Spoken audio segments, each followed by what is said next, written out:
Yeah, that's right. Guess who's on time today? I forgot my light. Okay. But you know what? It's okay that I forgot my light because I was on time today. Okay. Oh, folks, this is Saturday morning coffee, Saturday afternoon coffee. Okay. This is Saturday afternoon coffee with your bestie here. How's everyone doing? Hey, T-Bone. Hey, Reed. Yes, this was an unannounced live because of the fact that I have been sick. And by sick, I mean I have had a crash out. Hey, from Bolivia. Awesome. Hey, Hamid. Yeah, folks, hold on. I need to get my light. I can't see it. Yeah, do you guys like my shirt? Okay. Isn't my shirt cute? Hold on, I need to grab my ring light. Okay, BRB. Yes, and thank you. I haven't seen you guys since New Year's Eve. Yeah, let's get into it. Hold on a sec.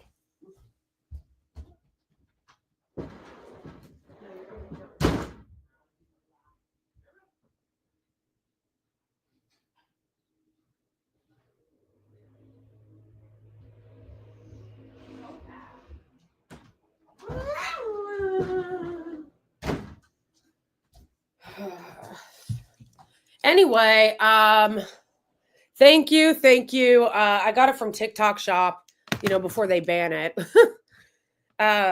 It's really cute though. Hey everybody. Yeah, okay. So the thing is that when I say I was sick, I mean like I actually feel like I made myself sick and then I was having like a crash out. I don't know if anybody can relate to this. Maybe you can, maybe you can't.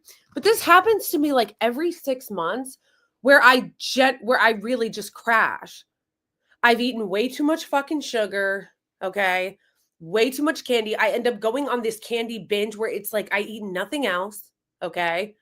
Like I'll end up going on this crash binge where all I eat is candy. That's it. And then I get sick and really, really exhausted from working so much and then also eating so much garbage that it's like between working so much and traveling and eating so much garbage, I literally crash and can't get out of bed. So then I'll just sleep for 2 days and eat more candy. Okay. I'll literally just sleep for 2 days. And when I wake up in between it, being sore, I'll just eat candy. Like it's bad. It's bad. And this happens to me like every 6 months. I'll just like crash. I really should do it. Should stop doing it. And that means like stop eating candy because I feel like my addiction to candy makes the crash so much worse. You know what I mean?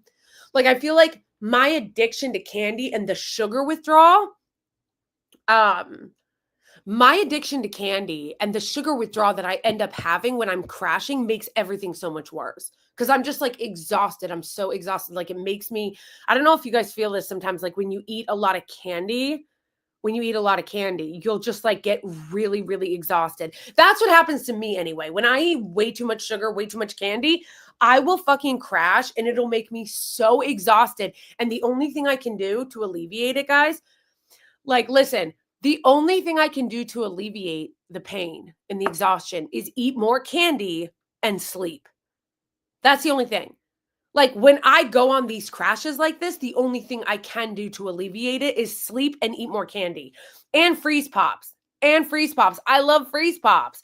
What kind of candy? Oh, anything sour. Okay, don't even get me started. I love sour Skittles, sour gummies, sour Gushers, Sour Patch Kids, especially the blue. I'll fuck with any blue candy. I love blue candy, blue taffy, Starburst, Skittles. Come on, let's fucking go. And then freeze pops, of course. Okay, let me see if I can get this on here. All right. Is this better? Does it matter? Does this help you guys? I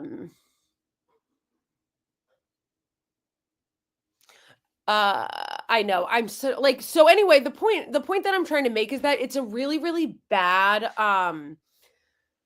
like cycle to get into because the more I eat candy, the more I crave it, the more tired it makes me. And then the only alleviation for the exhaustion that I feel is to eat more candy and sleep. So it's like this vicious cycle. It reminds me of like, and this happens to me with everything because I'm an addict. And like I used to be like the same way with alcohol. Like it always happens to me like that. Like I'll eat a little bit and then that won't be enough. And then I'll need more and I'll need more and need more. And the only way to alleviate the like pain I'm feeling from it is to eat more candy and then to sleep more and then to eat more candy. And the withdrawal fucking sucks. Like anyone who's like, oh, you don't get withdrawal from candy, lies. Lies. You do. Anyway, though, how is my fam? How are you guys doing? American snacks seem to be worse. True. Yeah, that's true. So how is everybody doing? Yeah. Yeah, so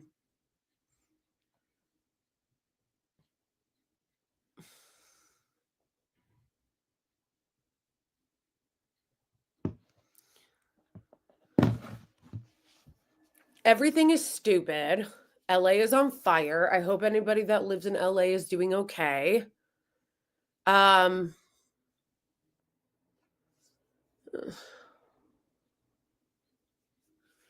Yeah, no, and I'm feeling it. I am feeling the withdrawal. And by the way, I haven't even stopped eating sugar yet. Okay, I'm trying to wean myself off of it starting today, just like not eating candy. But I'm still eating sugar. I'm just not eating candy. So I'm trying to like wean myself off. You know what I mean? I'm trying to wean myself off by stopping eating hard candies like and really intense candy and just eating like coffee with syrup. And then I'm going to slowly wean myself off. But it's bad though. It's bad. I literally haven't been able to get out of bed in 2 days.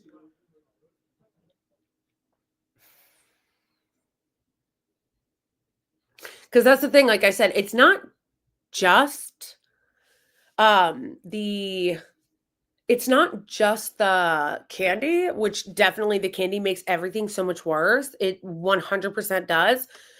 It's also, I feel like, because of like, I don't know, capitalism, like the bullshit like that we're living through and everything. I feel like this does happen to me every 6 months or so where I just crash and I am so exhausted. I feel like I can't move. And it'll happen. I'll feel that way for like 2 days straight. Where like I just feel like I'm crashing. I feel like I'm totally crashing and I'm so exhausted and I like can't get out of bed and I feel so tired and all I want to do is eat and sleep. Garbage, of course. I don't want anything healthy. And all I want to do is eat garbage and sleep, eat garbage and sleep. And I like can't get out of bed otherwise. Like this literally happens like all the time. Now, I don't know if that is just like depression or if this is just capitalism crash out. You know what I mean? Like, is this just capitalism crash out every few months or is this just part of my depression? I don't know.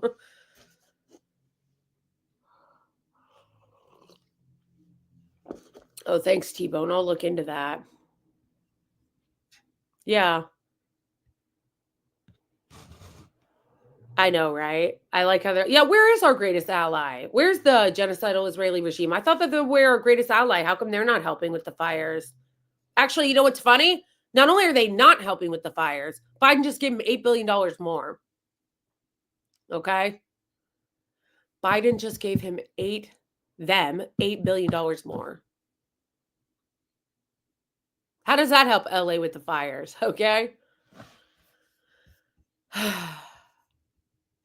You have a lack of vitamin D. Bro, I take a vitamin D supplement though.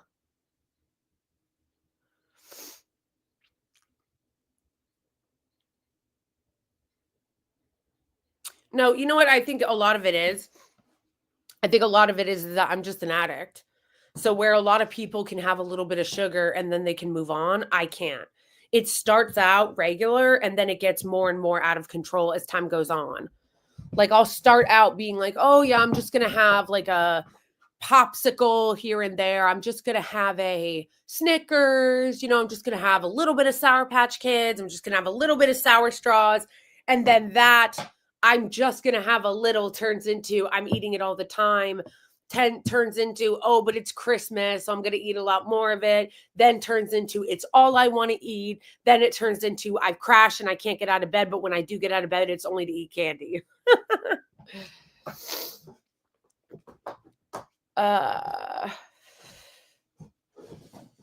Hey, Nina. Hey, everybody. Diabetes. I do not have diabetes, thankfully.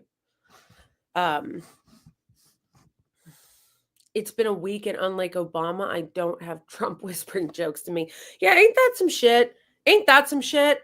That they spent all this time whipping up Americans into a frenzy to despise each other further, just so they can kiki and laugh and make little jokes to each other, and sit there like besties. You know, that's cute.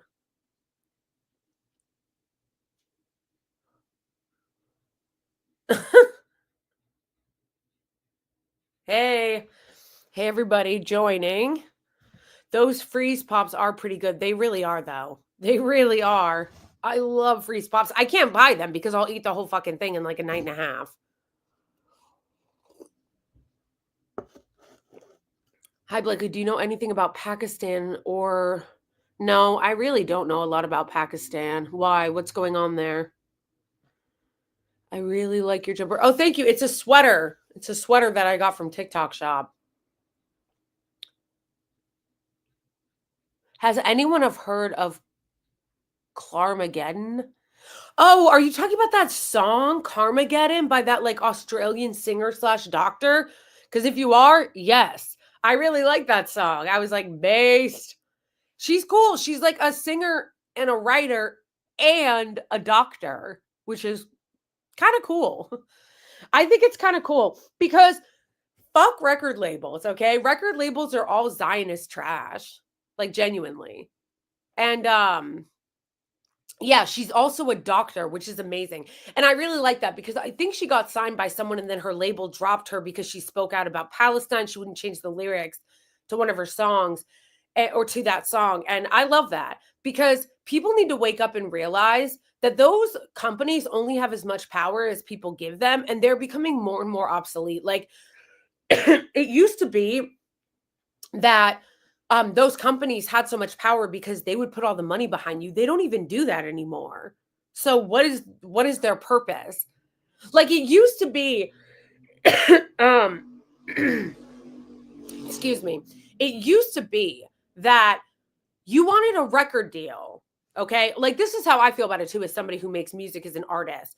It used to be like you'd want a record deal because the record company would pay to do all the promotional work and they would help produce your album, right? Like they would pay to produce your album and then they would pay for the marketing. They don't do that at all now. They require the artist to build their own following. They require you to get a certain amount of streams on Spotify, to have a certain amount of followers on TikTok, to have a certain amount of followers on social media. And so they're making you do all the promotion yourself. And then on top of that, you've got to produce your own music. So why are you here? Why are you here? And all of these companies are Zionists. Okay. So again, I ask, why are you here? You're not even doing anything for anyone. So good for her. Fuck them. Fuck those record labels. I'm glad that she's getting her music out there. And yeah, based. Support your local artists who aren't, under the umbrella of Zionist fucking genocidal corporations and predatory record labels that basically either only just poach people from like Disney or existing people who are already rich and Nepo babies who are already rich. Or when they do find someone who is like an up and comer who isn't already rich and have access to that, they prey on them and take all of their money. So boycott pistachios. Yes, thank you. I did not know that until the other day, that those lunatic Zionists were the heads of those pistachio companies. So yes, definitely boycott them. We can look that up. Hello again. Hello to all the members. We love our YouTube members here. LA Fields, new subscriber. Thank you. I appreciate that. I'm definitely probably going to be spending a lot more time on YouTube because TikTok is about to get banned. TikTok is the main platform that I make content on. And yeah, they're about to get banned because people talked about the genocide in Gaza. That's really why they're banning it. Okay, let's keep it real. Let's be so fucking for real. Like, the reason why they're banning it is because they couldn't control the narrative about Palestine on TikTok. That's why. But anyway, we love our members here. If you are new here, thank you. Whether you are a member, a paying member, which basically just means you're supporting my work and what I do, or you're just subscribing here and new for the first time, welcome, welcome. Although for those of you who can't afford to be paying members or like support my work on either like any of the platforms like Patreon or here or Ko-Fi or whatever, that would be great because TikTok, they're taking away TikTok, and that's a big source of income for many of us who create content, and they're just taking it away. They're just taking it away. I hope folks sue. Like, how are you not getting sued? You're literally taking income away from people. Small businesses. I thought they loved small businesses. There are a lot of small businesses on TikTok who got their start on TikTok, and you're taking that away. Like, absolute garbage. These people are garbage. They don't care about you, about Americans. They literally don't care. And now they want to take away not only your speech rights on TikTok, they want to take away your ability to watch what you want to watch on TikTok. They want to take away your ability to criticize the government on TikTok because they can't control the narrative the way they can control the narrative on apps like Twitter and Meta and YouTube and all the other apps. And they want to make it so that you're under their control. And so even though they claim to want to care about Americans' free speech, they don't. And they claim to want to care about Americans' freedom of expression and ability.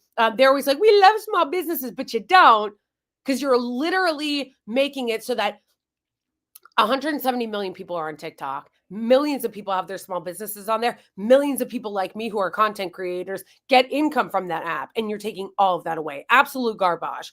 Complete garbage. Absolutely. And it's all to protect the Israeli regime. Yes, correct. That is the only reason why they are banning it. That is the only reason why. All this horse shit about, oh, we're concerned about your data in China. Bullshit. Bullshit. It's that they can't control it.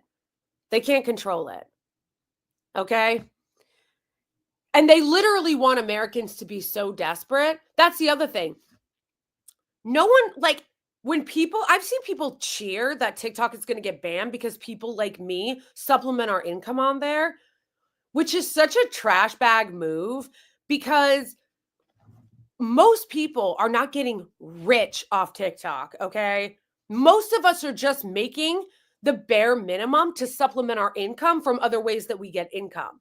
That's how most people are getting paid from it. And getting paid from the app itself, which I actually prefer, because when you're getting paid from the app itself, you're not having to ask people for money. And I always feel bad asking people for money. Like, don't get it twisted. Like, I appreciate so much everybody, whoever sends me money, whoever sends me like Cash Apps or Venmos or whatever supporting, but I feel bad like asking people to do that. Like, I like getting paid from the app because they're a corporation. So what do I give a fuck? Like, I like getting money from them because I don't feel bad. You know what I mean? Like, as opposed to having to ask for money from regular people. But in any event, I just lost my train of thought. What was I even saying? Oh yeah. But like the people that are like cheering it, when I see people cheering it, they're like, oh, TikTok is gonna get banned. Ha ha ha. It's like, you're a loser. You're a loser. Because what you're saying is you're glad to see people that are only making a few extra dollars a month in supplemental income, that they're gonna lose that. And they're going to have to go get some other extra shitty job. Like, you just want to see people be poor. You want to see people suffer. You want to see people that are cheering it want to see people suffer. They want to see people be poor. They want to see people be homeless. They want to see people be desperate. They don't want people being able to make a few extra bucks off somewhere like TikTok. They don't want to. Why? Because when you are desperate, you are more malleable to be controlled. When Americans are desperate, we are more malleable to be controlled. When Americans are less desperate, they are less malleable to be controlled. They want Americans to be financially fucking desperate so that we are more easily controlled. And this goes for all of it. Okay. Not just TikTok, not just if you're a content creator on TikTok where you make supplemental income from TikTok. This is why they make shit so unaffordable. This is why they don't give you health care. This is why they don't want us having us Medicare for all. This is why they don't want you being able to afford a home. This is why they don't want you to be able to start your own small business and work for yourself. They want you to be a cog in the machine of some miserable corporation. They want you to be desperate. They want you to barely be able to afford your food. They don't want you to be able to afford a one-bedroom apartment. They don't want you making supplemental income. They want you to be poor and desperate so that they can control you. That's what they want. So if you're one of those people that's like, I'm glad TikTok's getting banned, you get a real job now, you're a douche. You're a douche. And you are literally doing the work of the oligarchy and the globalists and the 1%. You're doing their work for them. Okay. Anyway. Yeah, literally though. So anyway, I know that I just went on a psychotic rant. But the point of that was to say, if you're new here, hello, welcome. You can support my work by becoming a member on YouTube or Patreon or Ko-Fi, all in the links, especially since they're going to be banning TikTok. But yes, I think that it's so disgusting because, again, this isn't just about me and the money that I've made supplementally on TikTok. It is about millions and millions and millions, tens of millions of Americans who've also made supplemental income from TikTok. And this is once again the ruling class wanting to punish the poors. This is once again the ruling class wanting to make an example of the poors and punish the poors and make it so that we're not getting supplemental income from places like TikTok. So we have to go get another part-time job at one of their trash ass companies, okay?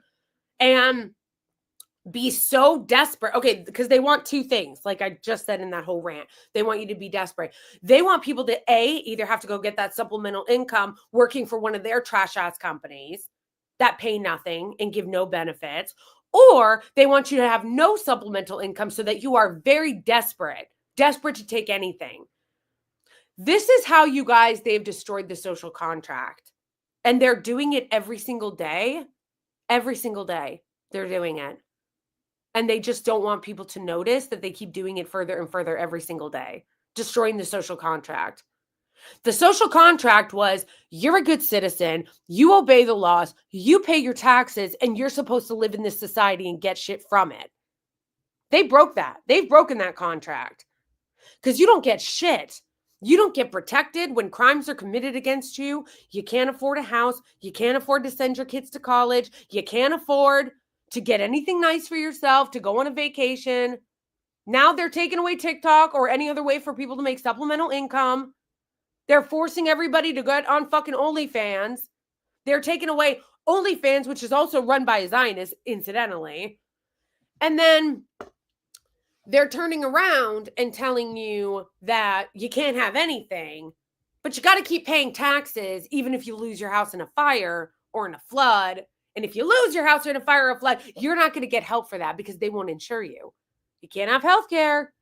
You can't have homeowners insurance because they not only want to cause climate change, they want to cause climate disasters. They don't want the insurance companies to pay for the disaster relief either. They want you to pay for the disaster relief, the taxpayer.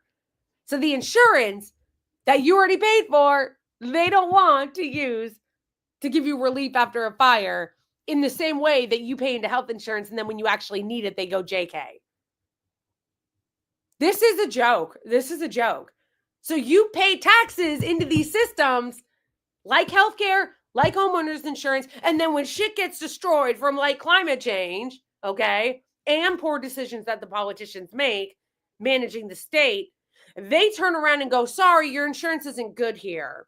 Your insurance doesn't mean shit. You're going to have to pay more. Okay? This is a joke. This country's a joke.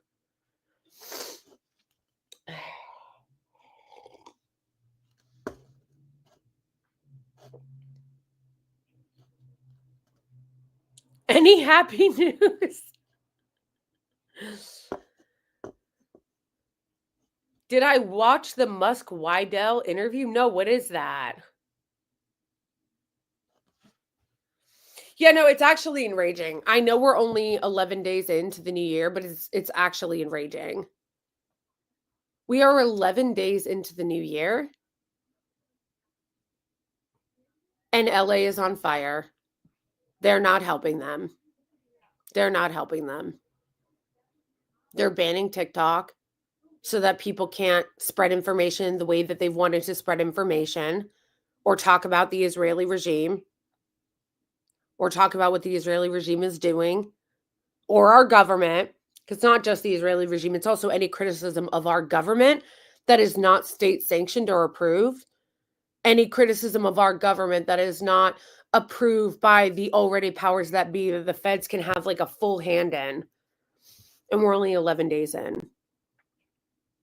We're only 11 days in.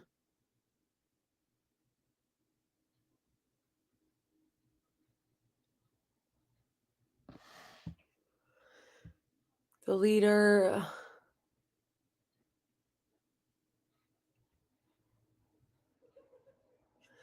Oh, that doesn't surprise me. I did see all embarrassing. He posted like a propaganda video for the Israeli regime, which was like so embarrassing. It was so cringe. Yeah, Cuba does have free healthcare. Mark Zuckerberg is such a clown. Anybody buying his little rebrand he's trying to do, like, please don't. Like, it's embarrassing how people are already buying his little pivot, his little rebrand that he's trying to make happen. Mark Zuckerberg is so full of shit. He is so full of shit. Now all of a sudden he's pretending like, oh, he always wanted to have free speech. It was the Biden administration. Get the fuck out of here. Get the fuck out. Mark Zuckerberg will do whatever whoever is in power wants him to do in order to get ahead, in order to get some favor shit. And then he's such a creep that he tries to blame the Consumer Financial Protection Bureau for his fuck shit. Really? Like, what I need you guys to understand is that the Consumer Financial Protection Bureau is one of the few government agencies that actually return money back to regular people. That's why they hate it. That's why corporations hate it. You see them going after government agencies only that help people, okay? Because what you need to understand is that the oligarchs love big government for themselves. They love the military industrial complex. Do you ever see them talking about cutting the Pentagon? No. The only programs that they go after are ones that help you. And the Consumer Financial Protection Bureau is one of the few government agencies that actually return money back to regular people. And that's why they go after it. That's why they go after it. That's why they went after Lena Khan. Do you see them going after at all ever the Pentagon? No? Bueller? Right, right. But then they get conservatives and even independents and even sometimes liberals to go along with their shit. They go, oh, big government, let's go after big government. And they get people on board and they get conservatives to throw their hands up and go, yes, defund the CFPB, abolish the Department of Education, do all this. And they get them to do their dirty work for them. They get them to do their dirty work for them. When, of course, Mark Zuckerberg hates Lena Khan. Of course he does. They're all corrupt and they love monopolies and mergers. Lena Khan was one of the few good things that the Biden administration did. There's like a small handful of good things the Biden administration did, and Lena Khan was one of them. So of course, she was fighting against the big mergers. She was fighting against the big corporations and places like Meta. So of course they hate her. Of course they do. Of course they hate the CFPB. Of course they do. They hate anything that helps the American people.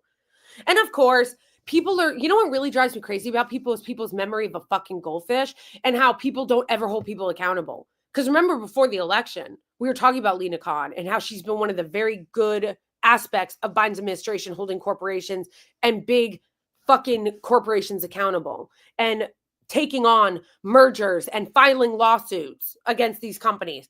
And JD Vance was all, oh yeah, I like Lena Khan. I like Lena Khan. So then Trump wins. They immediately fire Lena Khan. She won't be returning. And JD Vance doesn't say anything about it. You going to hold them accountable or nah? Anyone? Bueller? Like, it's ridiculous. It's ridiculous.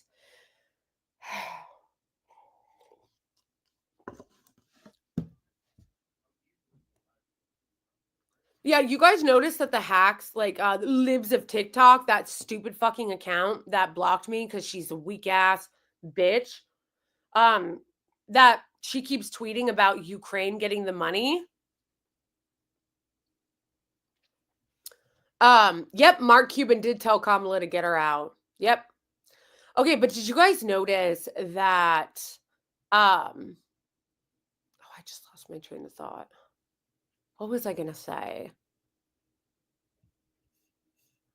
Oh, thank you for the super sticker, You're the first one this stream. Thank you. I appreciate the super sticker. Yes, just a reminder to everybody watching that you can send me super chats. You can become a member, a YouTube member. You can also send me super chats during this live.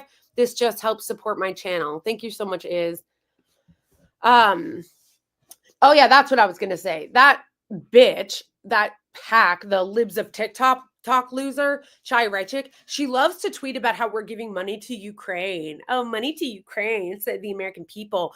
But shh, doesn't say anything about the Israeli regime. Never says anything about the Israeli regime. I want you guys to please notice that about conservatives.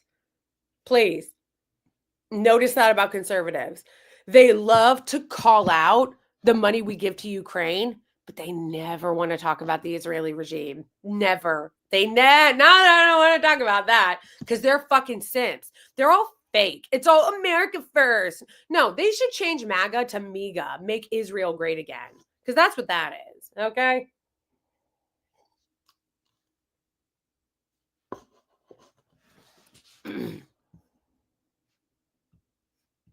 Okay. What was I gonna say? Oh yeah, I wanted to make fun of this too. Hold on. I think. Oh my gosh, Alex Jones is such a loser. It really annoys me that Alex Jones does not get more smoke. Really. This is correct, Nora. Every president in the US is basically true.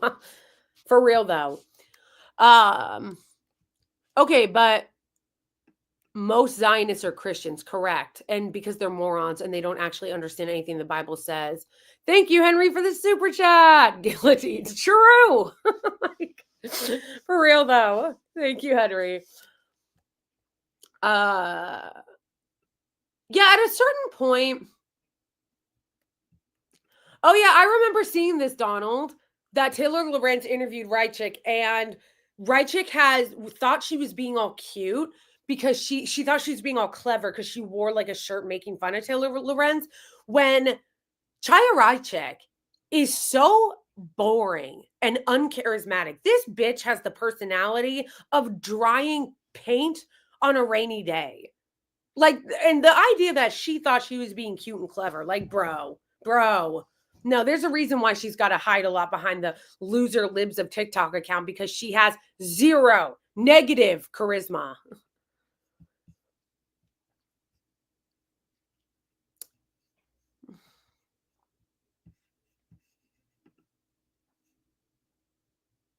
All right, what was I going to make fun of? Why are Americans cultists? Asking as a European. Because of the fact that we've been pretty much brainwashed since birth, but we think we are free. And so we're unwilling to hear actually how propagandized we are, because we're taught from birth that, like, we're a free country. We're the free country. We're a democracy. Everybody else is not free. We are. But then, like, we don't question how propagandized we actually are. And as a result of that, they're able to take advantage of it.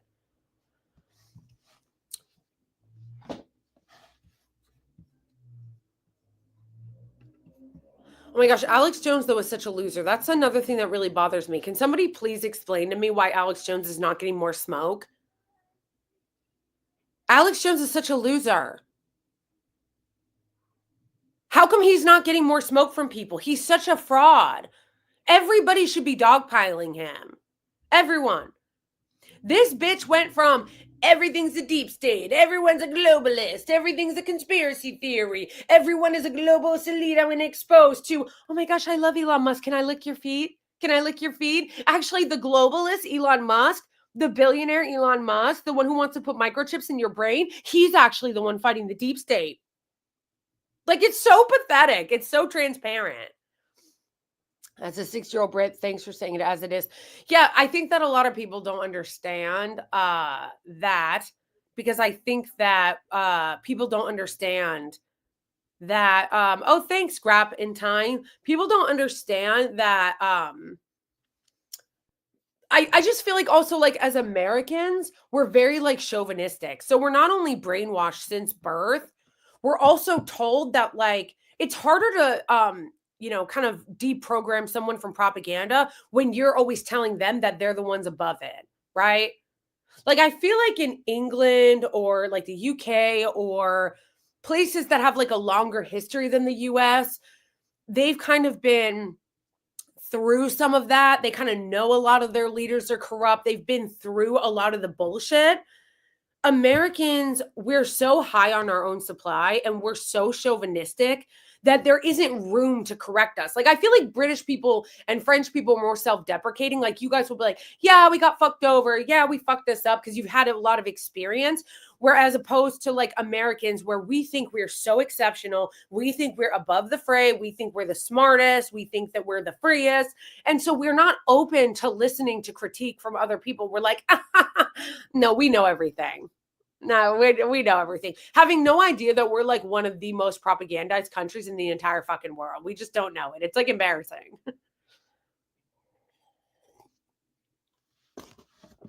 And we're always having these pathetic fights as if we're actually fighting. Meanwhile, Trump and Obama are laughing it up like besties at Carter's funeral because, as the great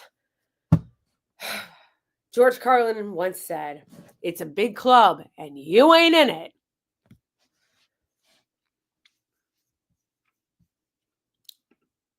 Okay. Yeah, so this is the reason why they are banning TikTok, okay?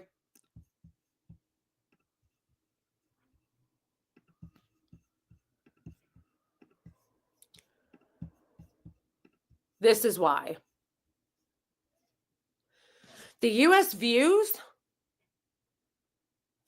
on Gaza and the Israeli regime. Yeah.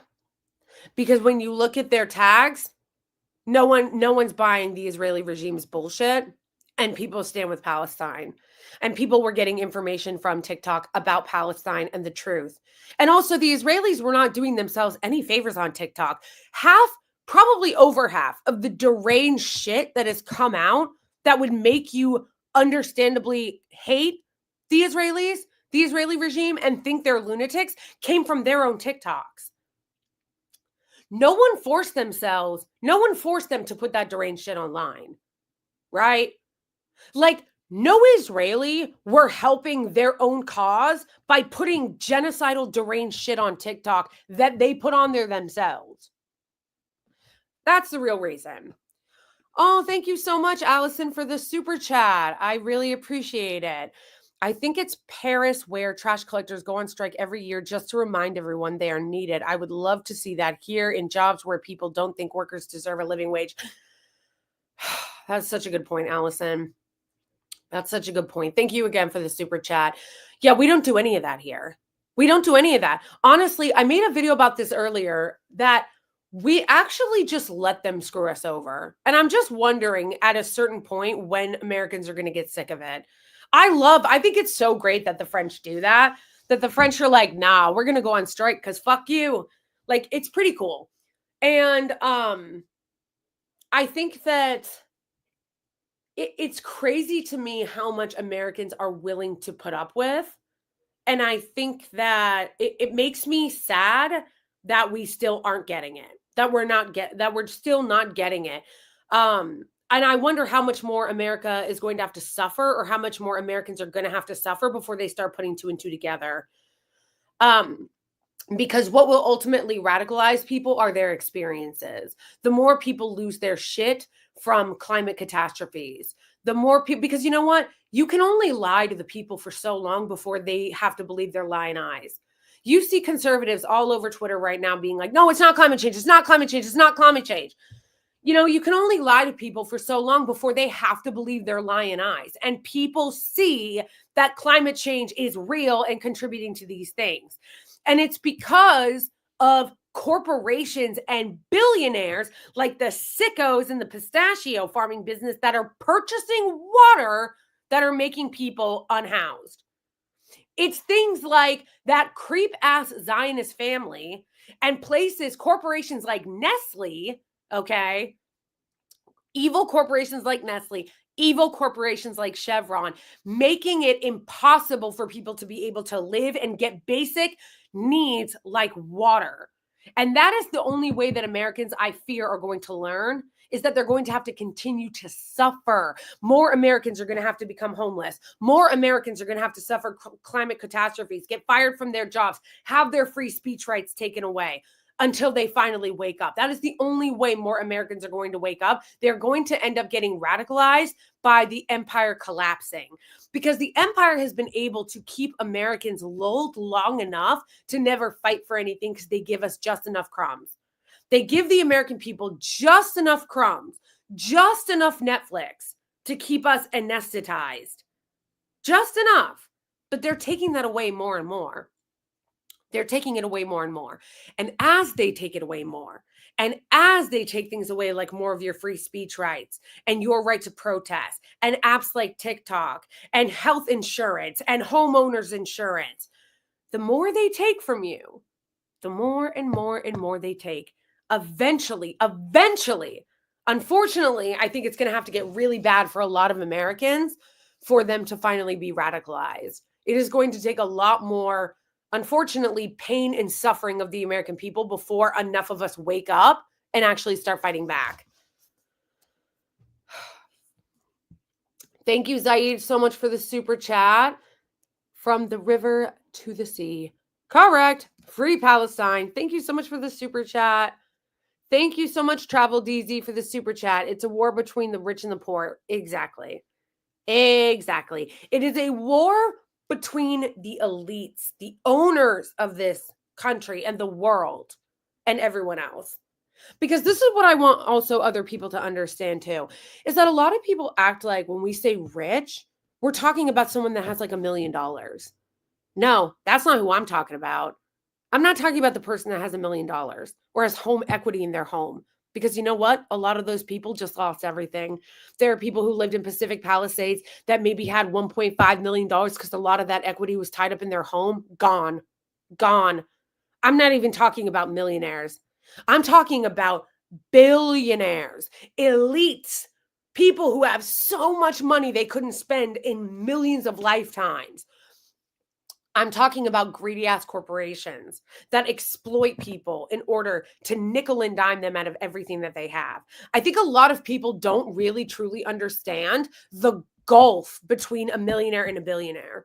Like the gulf of money that exists between a millionaire and a billionaire is so wide, most people can't fathom it. Most of us can't. I even have a hard time fathoming. I don't think I can even fathom it. The gulf is fucking wide. So when I talk about eating the rich, taxing the rich, like it's a war between the elites and the wealthy and the poor, that's what I'm talking about. I'm not talking about some random Josh whatever living in California who had $1.5 million, half of which was tied up in their home equity. If that makes sense. Thank you, Zaid, for the super chat. I appreciate you guys so much.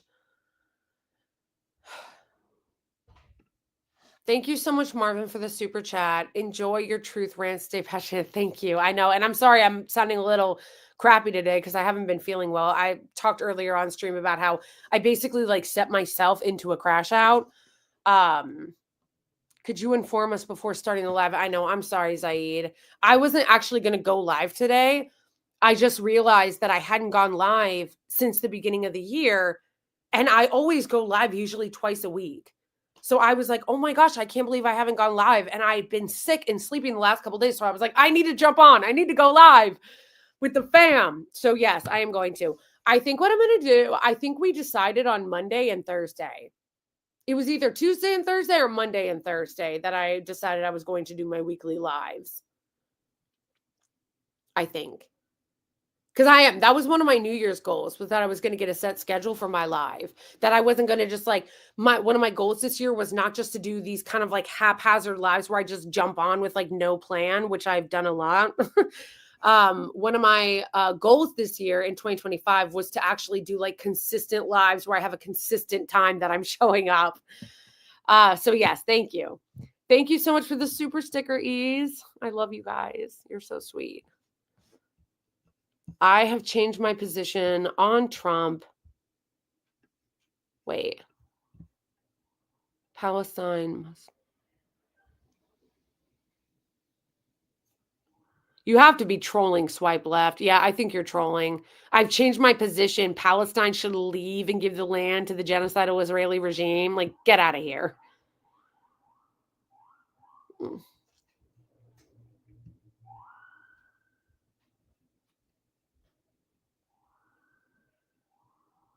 Allison, you're right. Those who work and those who leech. Correct.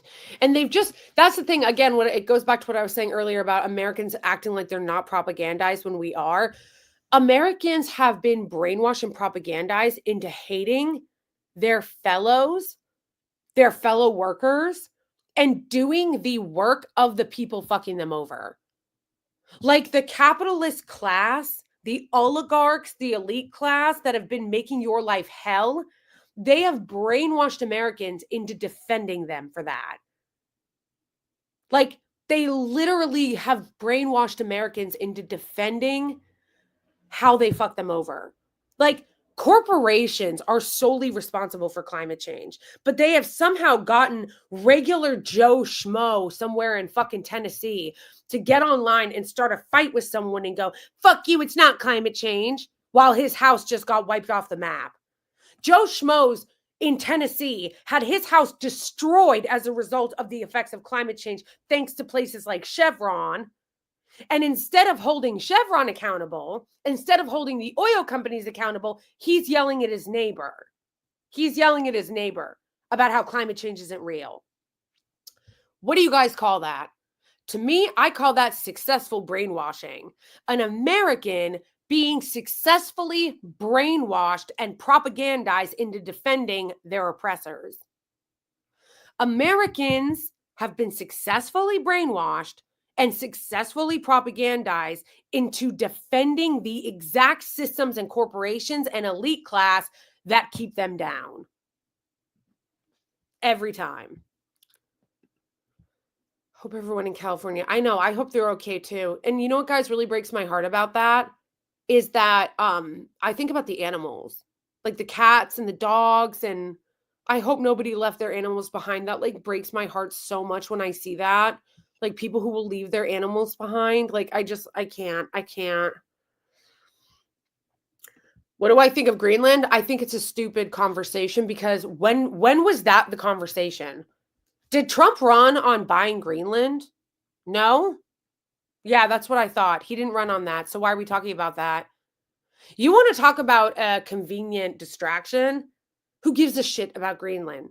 I thought he ran on lowering gas prices. I thought he ran on lowering, everyday prices for Americans. And now we're talking about Greenland? You know what that sounds like to me? Let's change the subject so we don't have to do anything for average Americans. Let's change the subject and talk about Greenland so we don't actually have to lower grocery prices. Because let me tell you this.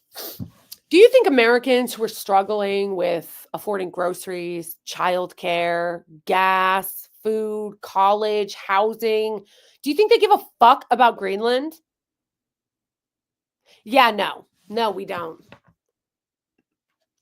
Thank you, Henry, for the super chat. The U.S. ban Casper Sky AV software, but can't enforce it. TikTok ban is going to push more people to tools that hide their digital trail. A good thing, in my opinion. I don't think I've ever heard of that. Casper Sky. I'll look into it, though. Thank you.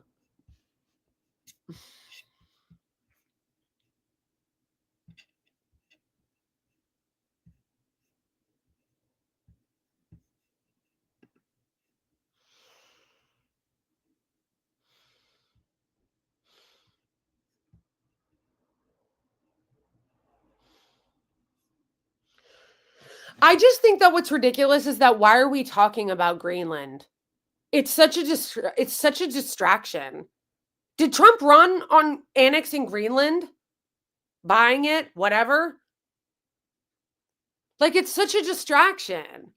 This is ridiculous. Like, this is them. Oh, we're gonna run on grocery prices and making life easier for Americans and blah, blah, blah, blah, blah. And then he wins, and it's like, oh, we're not going to talk about gas prices. We're not going to talk about grocery prices. We're not going to talk about the lack of home ownership in America and the fact that Americans can't afford a house. We're not going to talk about the fact that nobody can afford to have kids. Nobody can afford childcare. We want you to have kids because we want you to have little laborers for us. We want you to pop out more workers for our corporations, but we're not going to make it so that you can even have kids and afford childcare. And we're not going to give you a living wage, but we can talk about Greenland. Like, seriously, be fucking for real. Like, people, wake up, wake up. Know when somebody is trying to distract you. It's such a stupid distraction.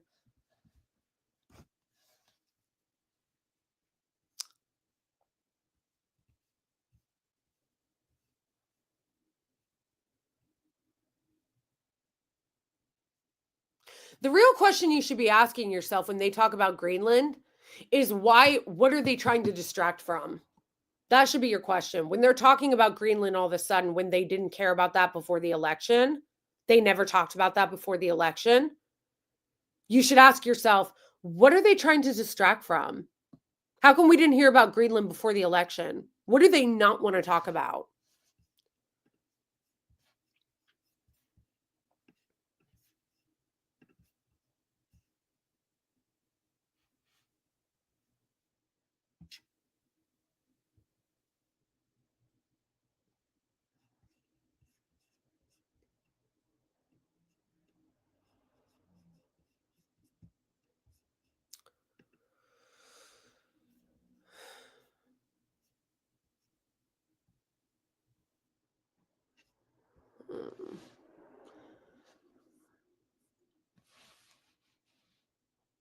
Oh, yeah. Thank you, I forgot about that. Yes. If you are in this live, please make sure to hit the like button. And if you're not already following the page or subscribed, please subscribe. I did not mean, I had a goal of hitting 20,000 subs at the New Year line or at the New Year, which we did not, but that's okay. That is okay. We're going to get there. You get there. How do you build the community? How do you build the channel? One sub at a time. How do you build the channel? One sub at a time. So if you are not already subscribed to the channel, please do. It is free. And please like the stream. I'm sorry. One of the easiest ways to know is that Americans are embarrassingly propagandized is the way they are caping for Elon Musk. Like, Elon Musk is a villain, is an actual villain that every American who actually like cares about the country, cares about regular people, should hate. Should be like, oh my gosh, you're a bad guy. And yet you have bootlickers up the wazoo licking his boots, standing in line to lick his boots. It's like, it's pathetic. It really is pathetic.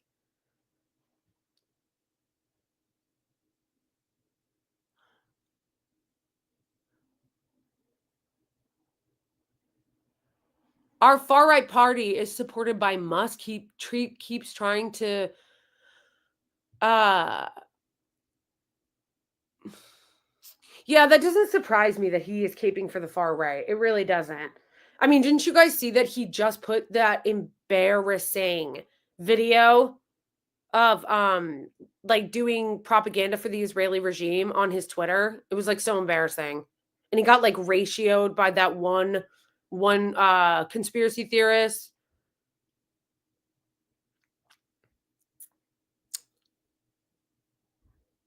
Did you guys like, it was so embarrassing. It was so embarrassing and pathetic. Like, you don't get to say, like, Elon Musk wants to pretend that he's like standing up to the establishment. He wants to pretend he's standing up to the establishment. And Alex Jones is running around giving him a tongue bath wherever he can to claim that he's standing up to the globalists and standing up to the establishment. And yet, he's doing propaganda for the Israeli regime. I'm sorry. That's pathetic. Let me get something really, really straight for anyone. And I don't know if there's any conservatives that are in my chat right now, but I really need you to hear this, okay?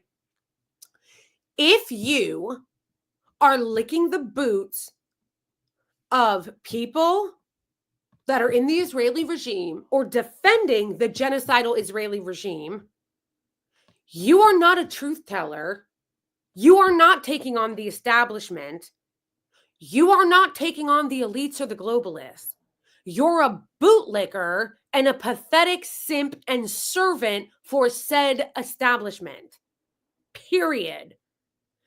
The Israeli regime is the enemy of America and freedom. I don't give a fuck how much our lying ass politicians want to say, they're our greatest ally, they're our greatest ally. Wrong. They are an enemy of freedom. They are an enemy of America. So if you see anyone, i.e. Alex Jones, Elon Musk, Charlie Kirk, fucking any of these MAGA people that claim to care so much about America first, and you see them giving tongue baths to the Israeli regime, you should know they are frauds. They are frauds. Capital Frauds. Frauds. You cannot say that you are standing up to the establishment and taking on the globalists and then be caping for the Israeli regime. Okay? You cannot sit there and be all, oh my gosh, Biden gave a freedom, what is that award called? The civilian honor that they give to people. I'm forgetting what it's called. Why am I forgetting what it's called? Presidential Medal of Freedom. Okay. You cannot sit there and cry and be like, oh my gosh, Biden gave the Presidential Medal of Freedom to George Soros. George Soros. And then be praising Elon Musk, praising Mark Zuckerberg, and siding with the genocidal Israeli regime. No. It doesn't work that way. It doesn't work that way. No, you don't get to do that. You're either opposed to the globalist empires and the ruling class, or you're not. You don't get to pick and choose. Because you don't get to go, oh yeah, fuck George Soros. Why? Why do you oppose George Soros? Why? Explain. What is it about George Soros that you oppose? The fact that he spends a lot of money to put his hand in governments? Well, Elon Musk does that too. So are you opposing a principle? Which one is it? Which one is it? That's what I want an answer for, okay? You conservatives that are always like, George Soros. If you oppose George Soros, tell me why. Is it because he puts his hand in government affairs and he shouldn't because he's a billionaire that no one elected, right? Right? Is that why you don't like George Soros? Okay, well, if that's why you don't like George Soros, then wait till I introduce you to Elon Musk. Because if you actually held a principle against being against that type of plutocracy, that type of oligarchy, then you should be appalled by Elon Musk. Putting his hand in our politics to buy an election, putting his hands in the UK government to try to buy their elections, putting his hand in Germany's elections to try to buy their government. No, you don't get to have it both ways.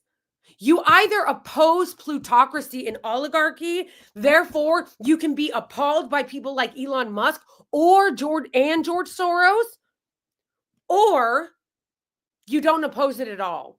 And you're just playing a little game of, well, I like my billionaire daddy. I like my billionaire daddy.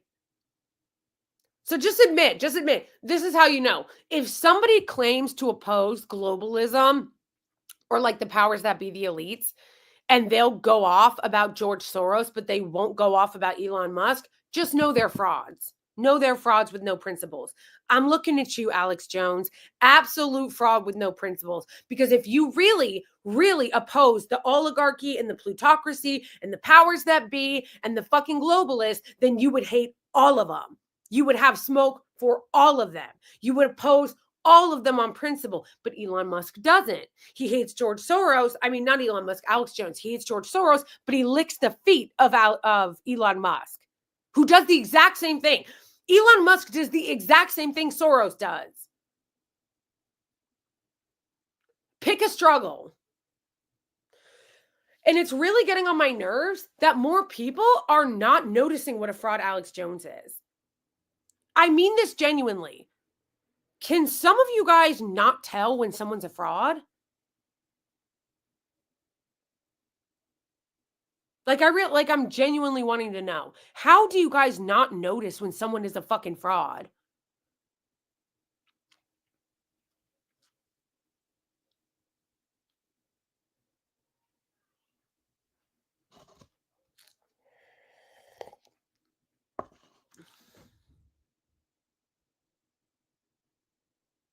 Oh, sorry. Is there like a Zionist or a troll in here I should kick out?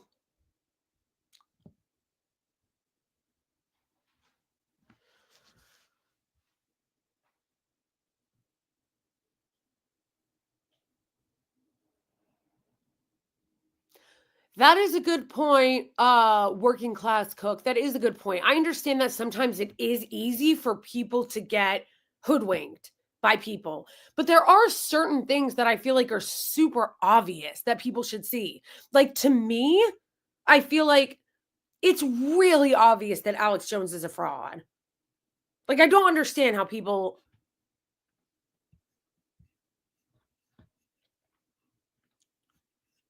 Oh, yikes.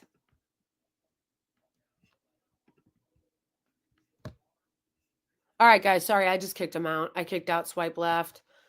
I didn't realize that they were a Zionist. Okay, they're gone. They're gone.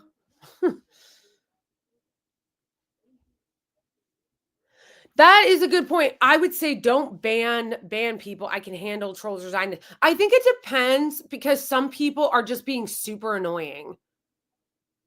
And I'm not like banning them permanently. I think you can put them in a timeout.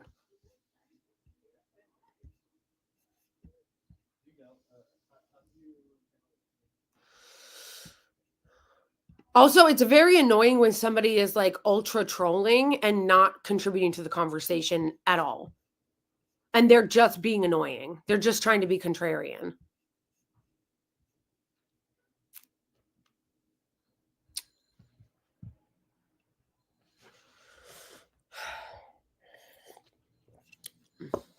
Is Poker Channel a troll?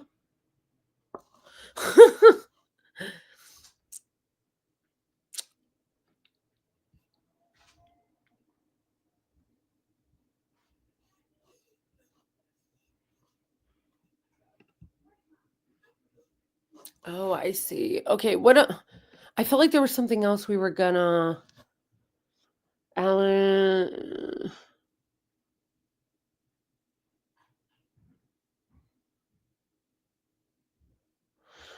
Uh Brian, they didn't just go after Alex Jones because of the lies that he told about Sandy Hook.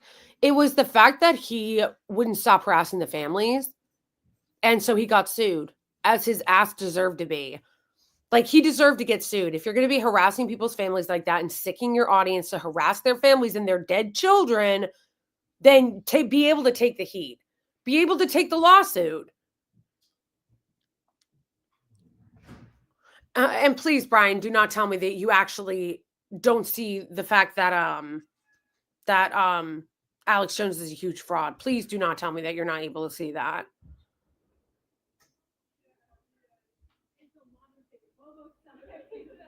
No, no, no, no, no, no, no, no, no, no. Just because a broken clock is right once a day doesn't mean that they're not frauds. First of all, I don't care that Alex Jones predicted 9/11 when he is a simp for the Israeli regime now. Total fucking sellout. Total fucking sellout simp to the Israeli regime. So who gives a shit that he predicted 9/11? Second of all, just because someone is occasionally right doesn't mean they're not a fraud. How he got rich was selling bullshit supplements to men, like fake penis pills and shit. And now he's on Ozempic and won't admit it. Please, please. Brian, I need you to wake up. I need you to wake up. There's no way you can't understand what an insane fraud he is.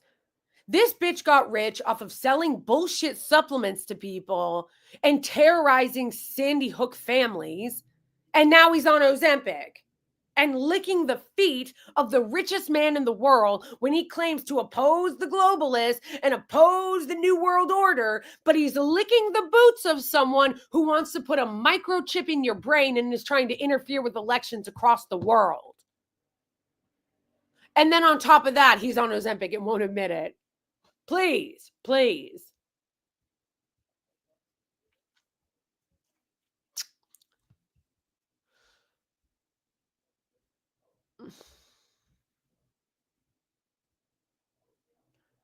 Yeah, exactly. And like Alex Jones has been around for like what, 25 years now? If you can't see that he's occasionally made a correct statement when most of the things he said have been bullshit. I like how people are like, "Oh, but he predicted 9/11." How about all the predictions he made that didn't come to pass? Let's talk about that, guys.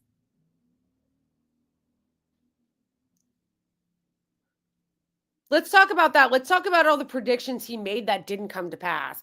Remember when he said that Obama was going to put everybody in FEMA camps by the end of his term? Yeah, what happened to that? What happened to that? Remember when he said that Obama by the end of his term would take everybody's gun away? What happened to that? Remember when he said that everybody that didn't take the COVID vaccine was going to end up in jail? Yeah, what happened to that? People love to be like, oh, Alex Jones told the truth and got it right 1 or 2 times in his 25-year career. Yeah, how about we talk about all the shit he lied about that he was wrong about? Let's talk about all the shit he lied about that he was wrong about.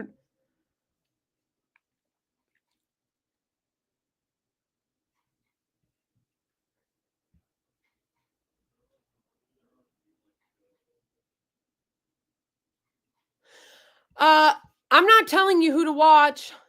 I'm not telling you to watch. I'm saying you're being scammed and defrauded and lied to. If you think, Brian, that Alex Jones is telling you the truth, then you do you. You watch Alex Jones and believe he's telling you the truth. But I do think that you should ask yourself why it is that this so-called truth teller is doing propaganda for the richest man in the world. That this guy who's a so-called truth teller taking on the globalists is doing propaganda for the biggest globalist in the world. Just ask yourself that. You should really ask yourself that.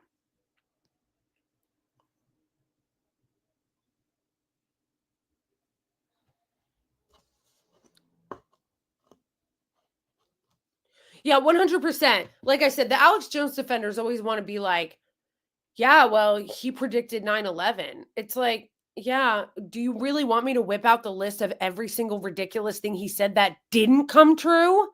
All the shit he was wrong about?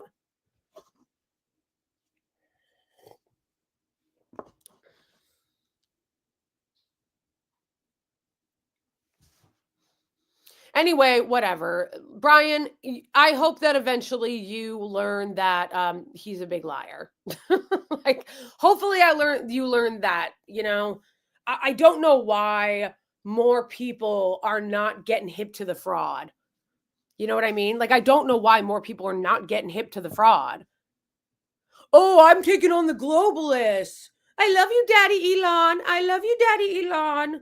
I mean, please, please be so for real.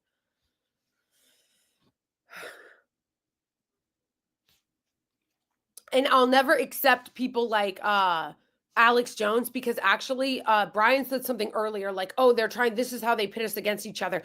No, people like Alex Jones profit off of pitting people against each other.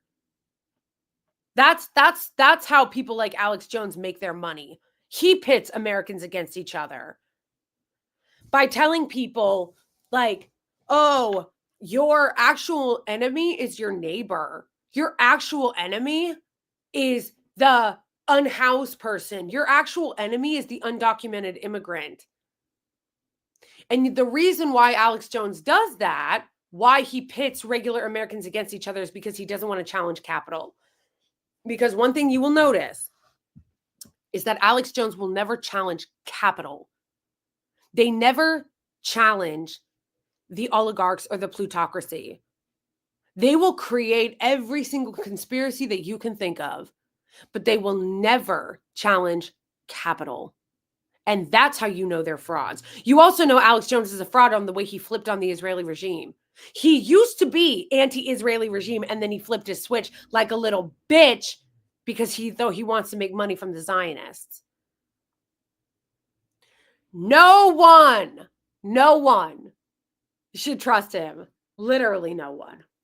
Yes, I am pro-Palestine. I'm also non-binary. Pronouns are they, them, folks.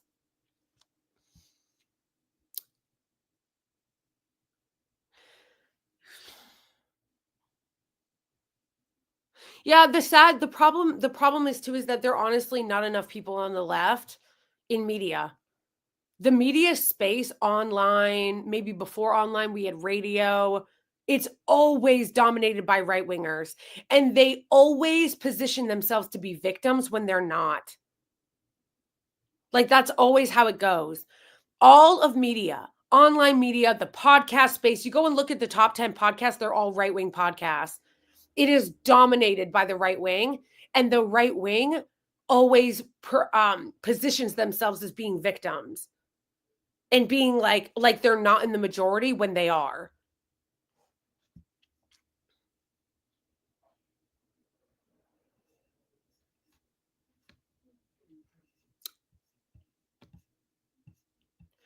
You should always be incredibly suspicious.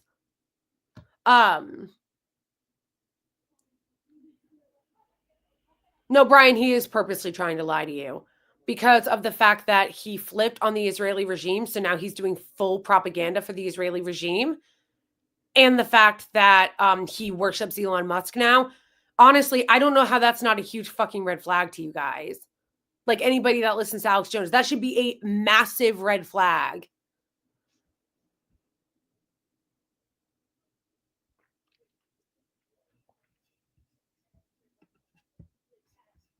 Oh, I don't know why I still have this up.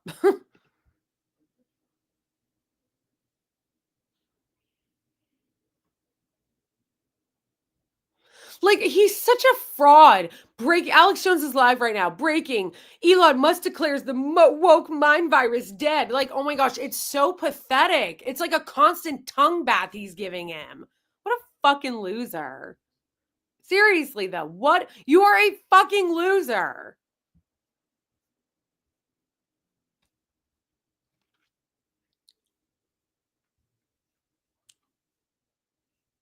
This is another one that drives me fucking crazy. I think it's because the media, the powers that be, always boost right wingers, and they don't ever, and they censor anybody on the left.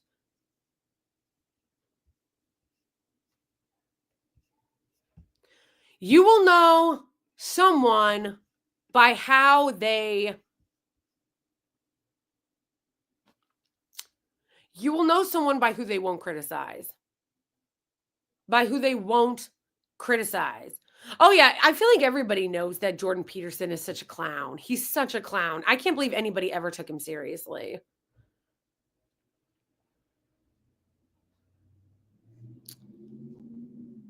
Yeah, because the left is censored in a way that the right is not. Because tell me how this guy, this Ian Carroll guy, just hit 1 million followers on X, and yet all the left-wing accounts on X are suppressed. He just hit 1 million when like a year ago he had like 80,000 or something. Like a year ago he had like 80,000, now he has 1 million, and it's because X, like all social media, they boost right-wing accounts and they censor left-wing accounts. Because even though this guy, Ian Carroll, has said many true things about the Israeli regime, you can also tell what he really believes or what his politics are by who he's not willing to criticize. He won't criticize Elon Musk, and he won't criticize Trump. And that pretty much tells you everything you need to know.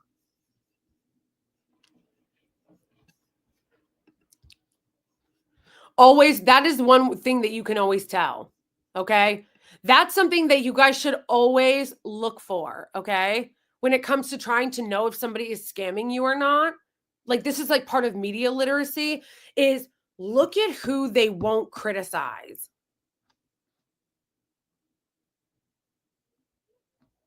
Look at who they won't criticize.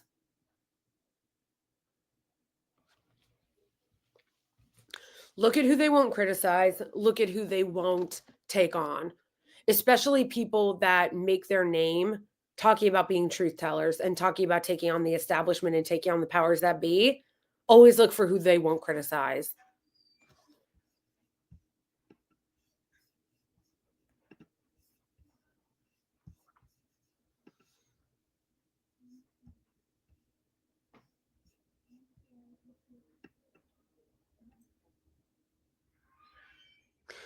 I used to be a Jordan Peterson fan.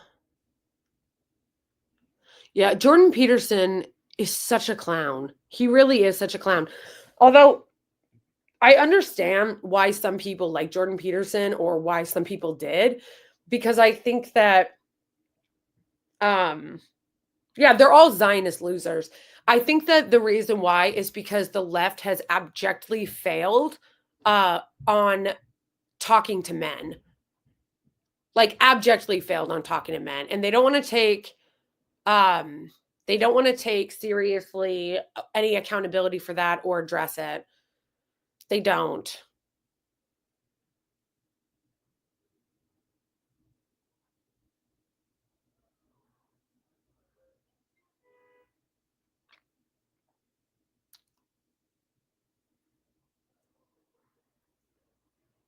I think that I think that a lot that's somewhere where the left needs to get a lot better is that the left just needs to get a lot better at dealing with men and talking to men. One of the reasons why so many men fall into the right-wing pipeline is because the right wing are the only ones that talk to them. And they end up falling into like listening to like frauds and charlatans and clowns like fucking Jordan Peterson and fucking Andrew Tate and shit. Because it's like, who are the men on the left that are appealing to young men? No one. That's how that ends up happening.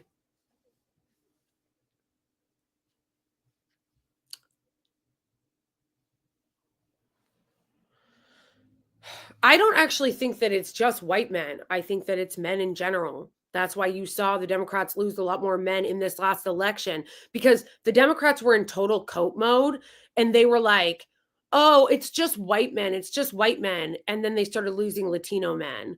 And then they started losing some black men. And then they're losing Indian men. Like they're losing men overall, but they just can't they just don't want to take accountability for it. So they just kept saying, oh, it's white men, oh, it's white men, so that they didn't have to address it. It's kind of like when you see those Democrats being like, demographics is destiny. The more brown the country becomes, the more liberal it'll become.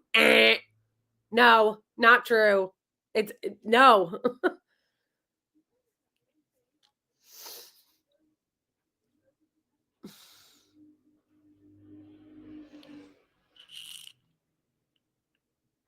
Well, to be fair, Michelle Obama called out men and that did not help. I'm not talking about calling out men. I'm talking about talking to them. The Democrats only talk to men when they're scolding them. They need to actually like talk to men. Yeah, exactly. That's a good point too, Sassy. Michelle Obama and the Democrats are not the left. Okay, um we're talking about we're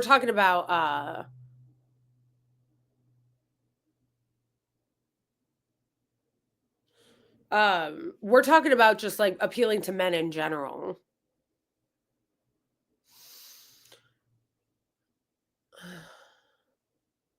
But that's why the left really needs to start fighting back and creating more media. It really does not have the apparatus or the media presence that the right has at all. And we really need to do that. We really need to do that. That's why that's one of the reasons why the right has been able to be so successful. They have a massive media apparatus and they dominate the space. They dominate media online, they dominate media on cable, they dominate it on radio, like they dominate it everywhere. And the left needs to like really get our shit together and build that up.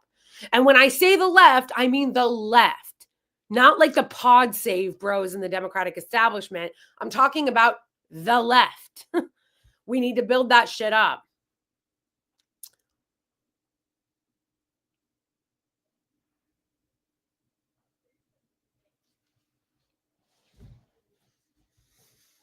Like, just for example, some of the people in chat who are sub to me, who are some of the other left people that you listen to that you like? Because we should be sharing that information. Media literacy is essential, correct, Donald? And unfortunately, a lot of people do not have media literacy. However, we're all learning together, folks. We're all learning together, getting in on media literacy, but we also have to build each other up. We have to build each other up. We have to build up left media. We have to start creating left media.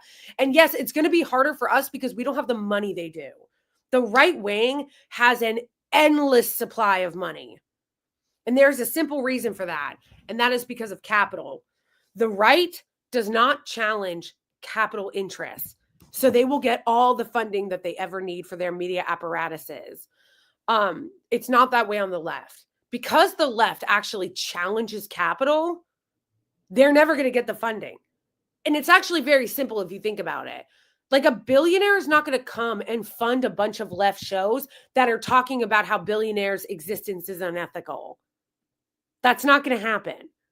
But they will spend billions of dollars funding right-wing shows that are doing propaganda for them. That's why. So that's why we really need to build up the left, and we have to continue to build up the left in media and support each other, because we're all we have. We don't have the endless amounts of dark money that the right wing does. And like I said, it's actually pretty simple reason as to why that is. They have all the money because their side does not challenge capital. You are not going to see the right wing criticize the billionaires who own that pistachio company and how they're buying and controlling water, the Zionists buying and controlling water in LA. You're not going to see that in right-wing media. So who do you think that those billionaires, pistachio farmers, so who those owners, pistachio owners, who do you think that they're going to give money to? The media that calls their shit out, or the media that never mentions it and just blames immigrants? Who do you think they're going to give money to? Silly and Billy. The Majority Report. Yes. Yes. The deprogram. What is PU? Abby Martin. Yes, I love Abby Martin. The Vanguard.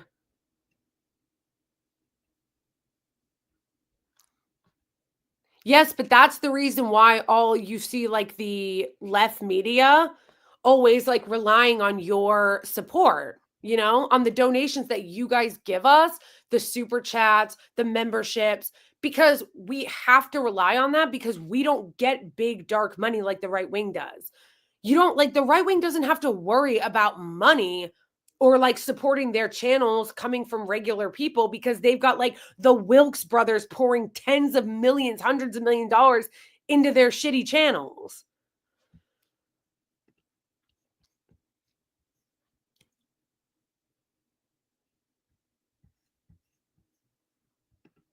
I like the Vanguard too, the guests they're able to get. I just think that they do too much TYT coverage. Yeah. Yeah, no, I hear that. I hear that.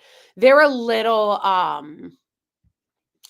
two things that I don't really I'm not loving about the Vanguard is that they do a lot of Democratic Party cheerleading, which I'm not really a fan of, and it did annoy me that they basically talked about Kamala Harris as if she couldn't lose. It was a done deal. They knew everything. And then when they lost, when the Democrats lost badly, they kind of just moved on from it and didn't really actually, like, take stock of how fucking wrong they were. They were kind of like, oh, I guess we got this one wrong, and then, like, moved on. I'm like, no, you guys got it pretty fucking wrong. You were, like, telling your entire audience there was no way she could lose. And talked about how not only was there no way she could lose, but, like, your predictions aged like fine wine. And then when it didn't, you just were like, let's move on. Like, that's kind of annoying. And also, yeah, they definitely talk about TYT a fucking lot. Like, and I get it. I don't want to shit on it, like, too much because, like, honestly, I think that there is space everywhere for gossip channels. And I look at the Vanguard, and I'm not saying this with shade, like, they're kind of a gossip channel. And that's fine. Like, I think that on the left, we need to have space and room for all of that because that is what a lot of people like to watch. Not everybody wants to watch in-depth serious breakdowns of like in-depth policy. Not everybody wants to watch that. That's what a lot of the left is good at, is like breaking down in-depth policy and shit, but not everybody wants to watch that. We need to have room for everyone on the left to have their different brands of content. You know what I mean? Like, we need to have room on the left for people on the left that do different types and different brands of content. And some people like gossip and like drama, and that's mostly what the Vanguard does. Honestly, they it would not be as like, I think, annoying to people if they even had like a different name, like their channel had a different name, because the fact that they call themselves the Vanguard is like a little LOL, because like you're not actually doing that kind of work, bro. Like, you're not actually really doing that kind of work. Like, you're doing just a lot of fucking gossip, which again is fine. It's fine. But you should like kind of just be honest about that's what your channel is. Like, your channel is not about being a vanguard. Like, your channel is not about like focusing on leftist policies. Like, your channel is like talking shit about the Young Turks. And if you want to be a drama channel, then okay, but let's just be honest about who we are, friends. That's all I'm saying. But what's the objective of a Vanguard type gossip channel from a leftist perspective? To get leftist ideas through gossip, you know? Because they both have a left ideology, and some people only want to watch gossip. So if they can sneak and put in some of the left's ideology into their gossip channel, I think that is an overall a good thing. But I just think that two things: we should, like I said, be okay with having a wide range of different type of channels on the left, and you have ones that are very like policy heavy, and then you have ones that are more gossipy and like more desserty, like the Vanguard. And I think as long as we're just honest about what those are, it's fine, and we can support all of them. You know what I mean? Like, it's fine. And I think personally that there is room for all of them, and we should support all of them because we need more channels on the left. And I think it's fine that you have channels like the Vanguard that are basically like the TMZ of the left, and they just do gossip. But like, and like I said, I think that that's fine. And I think in some ways it's needed because so many left channels are so serious. They're so serious that it's like, I think it's fine to have some like bullshit channels like that. We just have to like be aware of that. That's all I'm saying. We're just aware of that. And yes, sometimes they do Democratic cheerleading, and I'm kind of like, meh. But I think overall they're not hurt. I don't think that they're hurting anyone. You know, I think overall they can be a net positive. Um, and like Majority Report, I think is both, and I think that that is good. Like, the Majority Report does do a policy heavy show in their first hour, and then in their second hour they basically do like drama stories and dunk on people. And I think that that's fine. I think it's good because sometimes you convince people to be on the right side through mockery, and Sam Cedar is really good at that.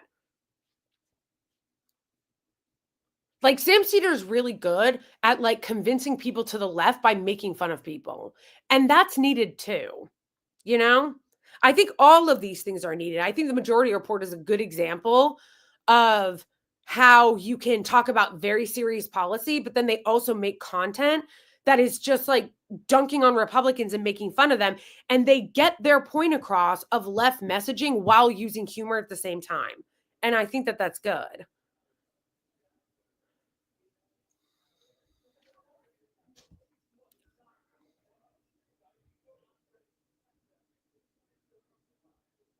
Yeah. Yeah. No, but I totally get that sometimes it's like a lot. Like, it's like a lot. Regarding the Vanguard, and like how basically like 90% of their content is about TYT.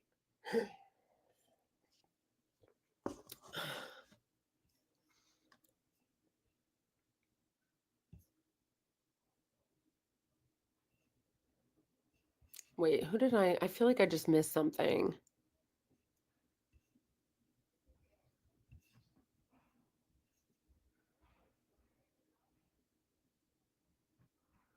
Uh, Hello, the auspicious. The left needs a dirtbag left. I thought we had a dirtbag left. Isn't there a show called like what is that show that one guy used to be on who disappeared? He like had the podcast with Brianna Joy Gray. What was that guy's name? What was that show's name? It's a left show. Chapo Trap House. Thank you, Sassy. Chapo Trap House. That's what it was. Isn't that still on? There's a problem with the sound. You guys can't hear me?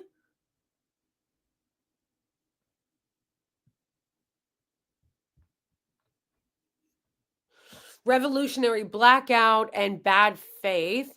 Yes. Does Revolutionary Blackout have their own podcast?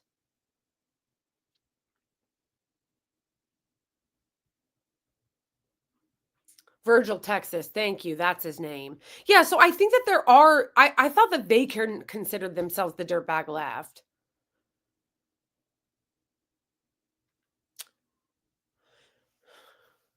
Yeah, my biggest problem with that is I can't stand the fact that so many people on the left act like they're too good to like converse with each other. Like they act like they're too good to converse with each other and it's very yikes. That needs to change. That needs to change. In fact, somebody reminded me that we have a sheet. Somebody reminded me that there was a sheet that somebody made of resources of all people like on the left and how we can like help each other's media. I don't remember. Thank you for reminding me of that. Someone just reminded me of that. Okay. I need to look into this again. Okay. I need to look into this again. Someone reminded me that someone made a sheet. Somebody made a sheet of like people on the left who not only had podcasts, but that were going to be starting podcasts or starting YouTube channels or starting shows. And then they also put on there all people that were willing to like help these shows out and what their talents and skills were. So like they had people being like, these are all the people that like are going to be starting channels. These are all the people that have podcasts already or YouTube channels.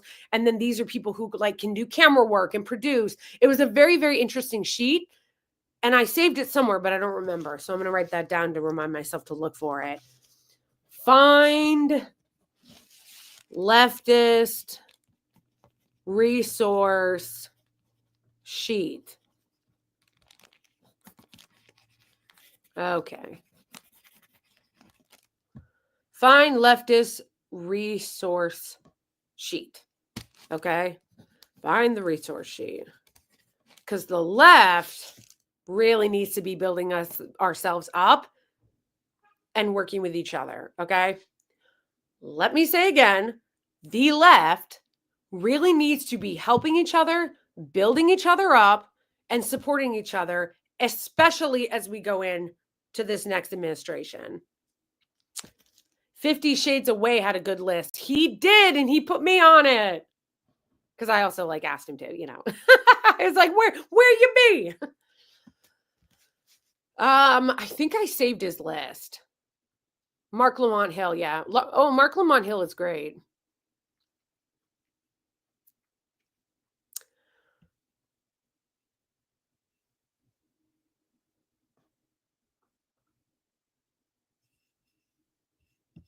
The left needs dad jokes too.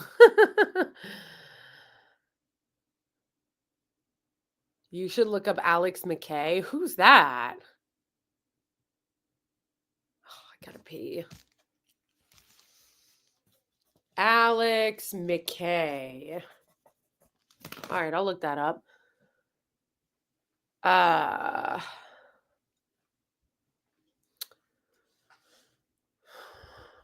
The letter hack.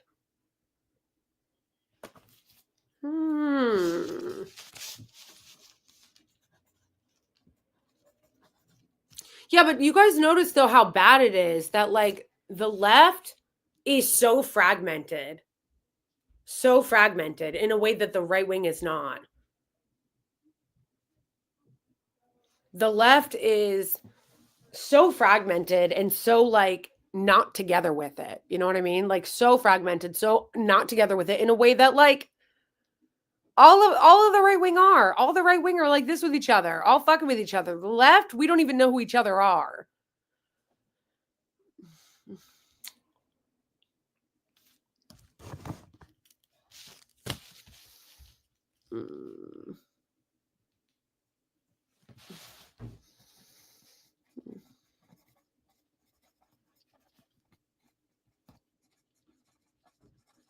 Yeah, I like Democracy Now. Sorry, guys, I'm taking notes.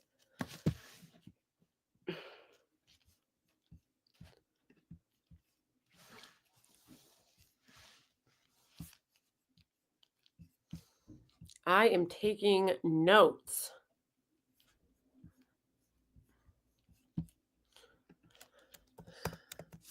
Pistachio billionaires.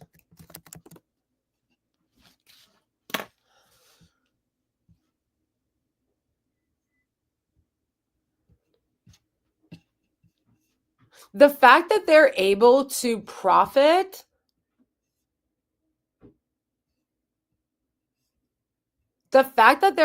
profit off of water is insane. Is actually insane. Okay, hold on, guys. I gotta pee.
Okay.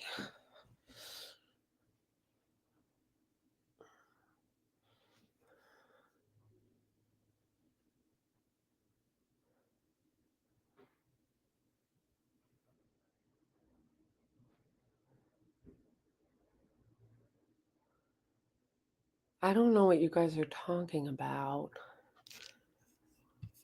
Hold on. Hold on.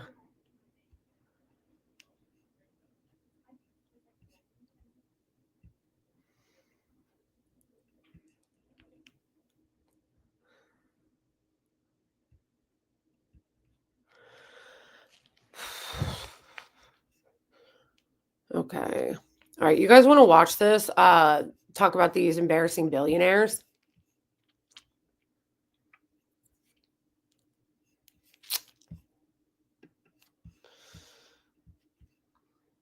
Pistachio lobby, especially.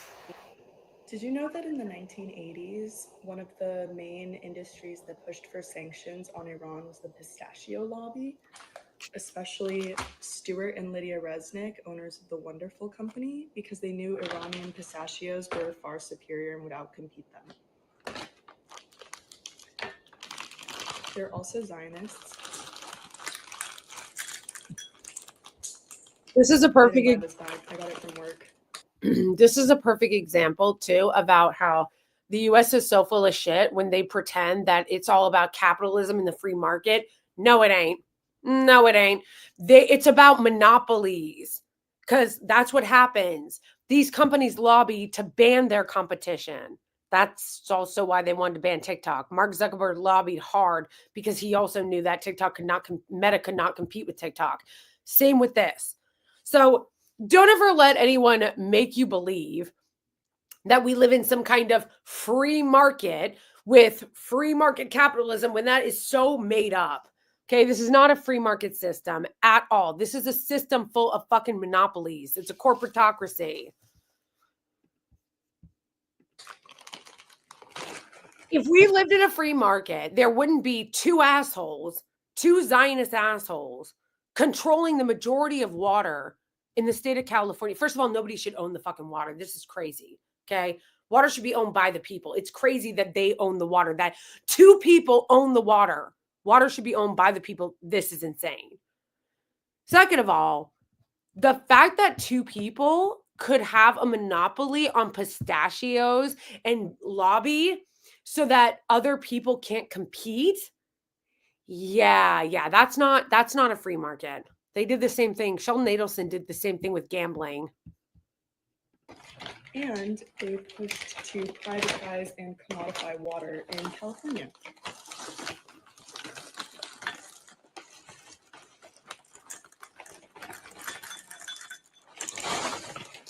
So here's the difference between an Iranian pistachio and an American one.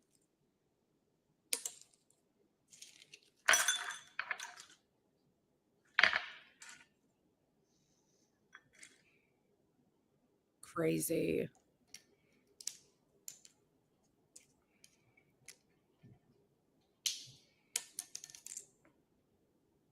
Right, so this is the Iranian, this is the American. That's crazy. Wow. That's wild.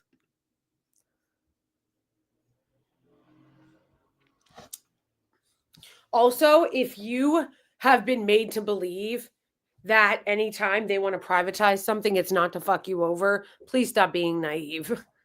Like whenever they say, like they're constantly, the Republicans' whole shtick too is in the ruling class is to privatize everything so that they can make profits, and you can pay for the expenses. That's literally what they do. They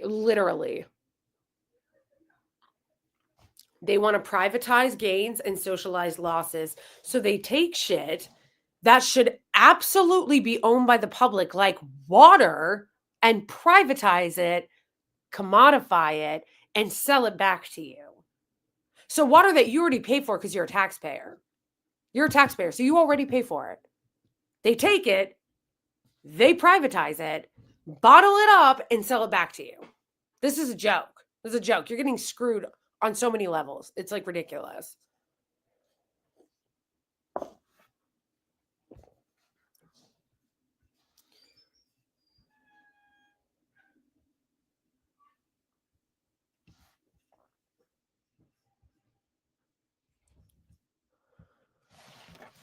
Starts at. All right, let's watch these two. You know what's embarrassing is that the people that own this, the creeps that own this, actually look like villains. Like they actually, it's a joke. They actually look like villains. Hold on.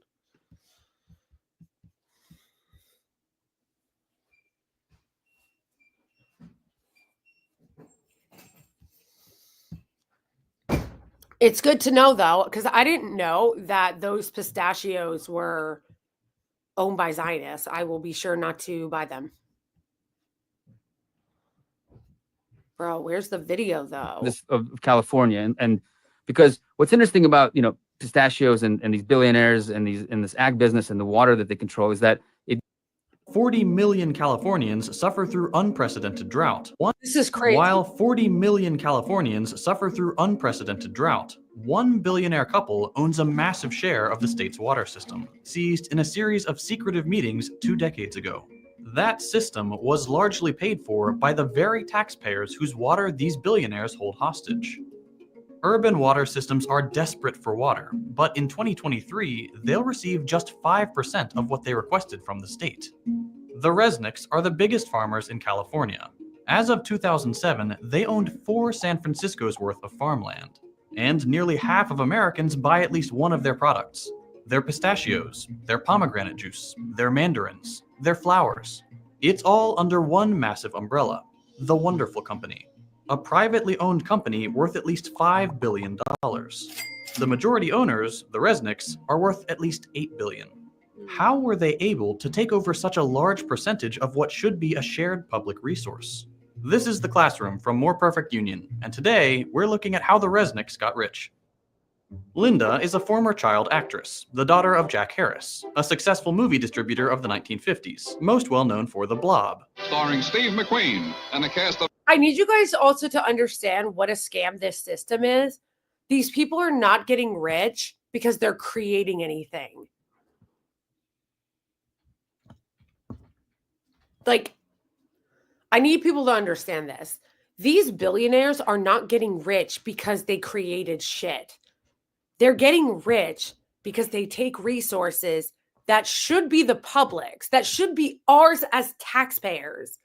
We already pay for these resources. Do you understand that you're paying twice? Do you understand that you're paying twice? They're taking resources that should belong to us as taxpayers because we pay taxes. Then they are privatizing them, and then taking them. They are privatizing these public resources and then selling them back to you when you've already paid. Like, I just want that to sink in from everyone, okay? They take resources that are the public's because the public already paid for it. And then they privatize it and they make billions selling back to you shit you already paid for. They make billions selling back to you shit you already paid for. And how they got it was because they were at the right place at the right time because they were already wealthy.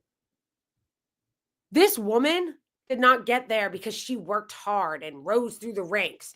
She was already rich. So many of these people, they get access to these things that they commodify and privatize, not because they worked hard at shit.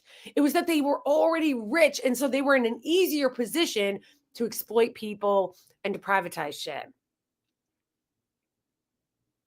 They were already in a position to exploit workers and to get the benefits of privatization. These people were already rich. So they already had the benefits of being in the position to benefit from further privatization exploiting workers. One of the biggest lies that you were ever told in this country is that we live in a meritocracy. That and that we have a free market. Those are some of the biggest fucking lies people believe in this country that are so not fucking true. We do not live in a meritocracy. This is not a free market. A meritocracy? No. Most people in this country that are rich, it's because they inherited it. Most people that are rich, they inherited their wealth. And then they inoculated themselves by doing shit like this. This woman was already wealthy because her dad was already wealthy. And then she further enriched herself by doing things like buying public water and privatizing it and selling it back to you. She got further wealthy by privatizing public water and selling it back to you. That is what these people are doing. This is not a meritocracy, folks. I need people to understand that. of exciting young people. At 19, she founded her own advertising agency. Stewart was born to a middle-class New Jersey family and started his first business, a janitorial service, in grad school. He eventually acquired American Protection Services, a burglar alarm and security company. Linda approached him about marketing services for the company, and they hit it off, not knowing that one day they'd work together to take over California's water. The lovebirds became business partners. They bought Teleflora, the flower delivery company, and the Franklin Mint, purveyors of inane little tchotchkes. Linda was the marketing person, and Stewart was in charge of business. As Linda told the LA Times in 1993, "I've always said that Stewart and I together make one perfect person, like little salt and pepper shakers."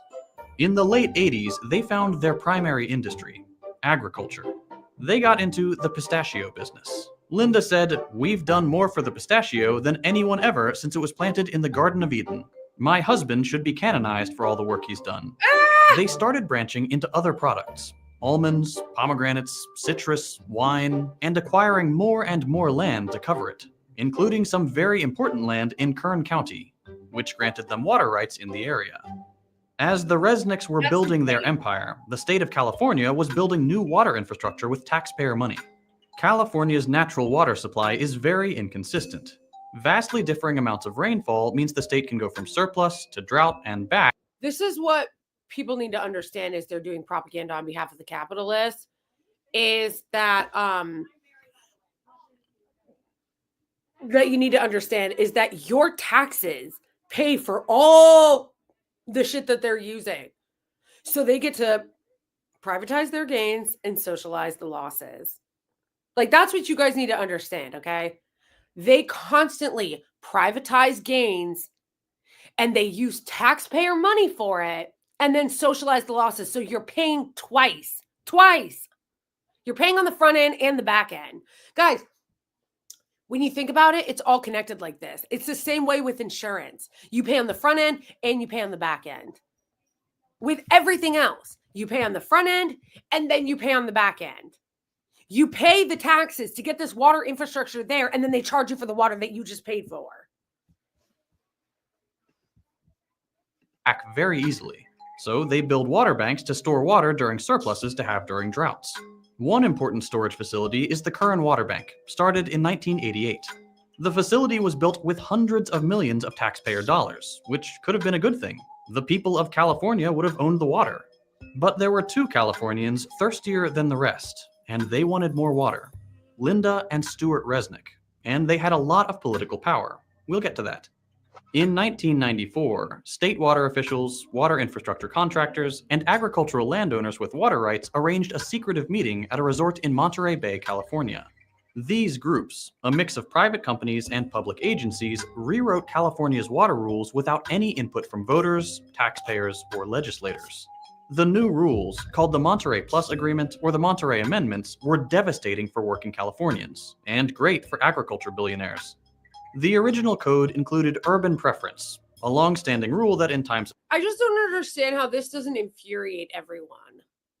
Like, I just don't understand how this doesn't infuriate everyone. They literally take your money, build infrastructure, and then give all the money to themselves and charge you for shit you paid for. How does that not enrage more people? No, but people want to sit there and focus on fucking immigrants. Like, this is a joke. This is a joke. All that smoke you have for immigrants is smoke you should have for these clowns.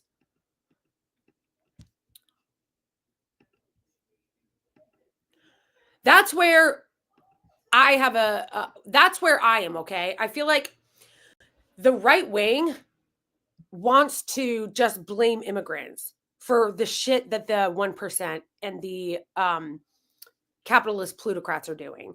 And the Democrats, the left, the liberals, they want to blame the Republicans, but they don't want to blame the capitalist class. They don't want to blame the plutocrats because they're capitalists and plutocrats too. So they just blame the right, but don't actually ever do anything about it. And then they blame the right, but they can't actually do anything about it because even though they're blaming the right for political reasons, they don't fundamentally disagree with them. Okay? So the Democrats can't really oppose the right in the way that they need to because they don't really fundamentally oppose the right. At the end of the day, they're capitalist plutocrat lovers too. So they can't really blame the 1% either. That's where the left are. That's what the left is for. Yes, we do have an enemy. We do have an enemy. The 1% is the enemy. The oligarchy is the enemy. The plutocrats are the enemy. The corporations are the enemy.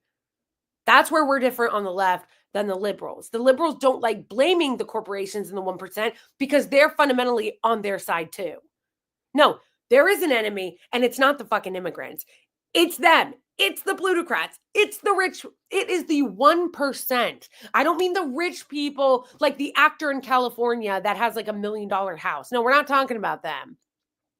We're talking about these clowns, the Zionists that have billions of dollars, and how they get their billions of dollars is not because they created anything. Because you know how they love to say that about they love to say that about the Republicans love to say that, oh, it's just that corporations and the 1%, they create products and jobs. Like Ben Shapiro loves to say that shit. Oh, they create products and jobs. They don't create shit.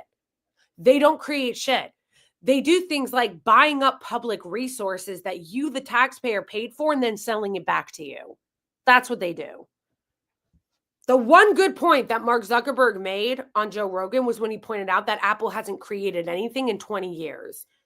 All they do is re-release the iPhone and charge you for more shit. They charge you for the brick now. They don't give you a charger now. They just charge you for more shit because they don't actually invent anything anymore. Thank you so much, Perry, for the super chat. Wait, where'd it go? Where'd it go? Thank you, Perry. The Democrats blame Trump and other individuals, but never their class. Exactly. And they can't because they fundamentally don't oppose it. That's why. Like on the left, we oppose the billionaire class. The Democrats can't oppose the billionaire class because they're really kind of on the same side. They're on the same side as the Republicans. They basically just want a nicer capitalism, a nicer, like, oh, we love billionaires too. We don't hate poor people as much. Thank you for the super chat. Thank you, everyone.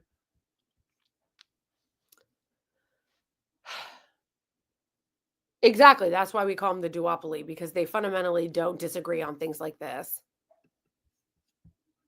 Of drought, the state water board would give urban areas where people live access to water supplies before agricultural interests. Monterey axed that. That means that in times of drought, the water systems for normal Californians would have to buy water from private companies because they weren't getting it from the state.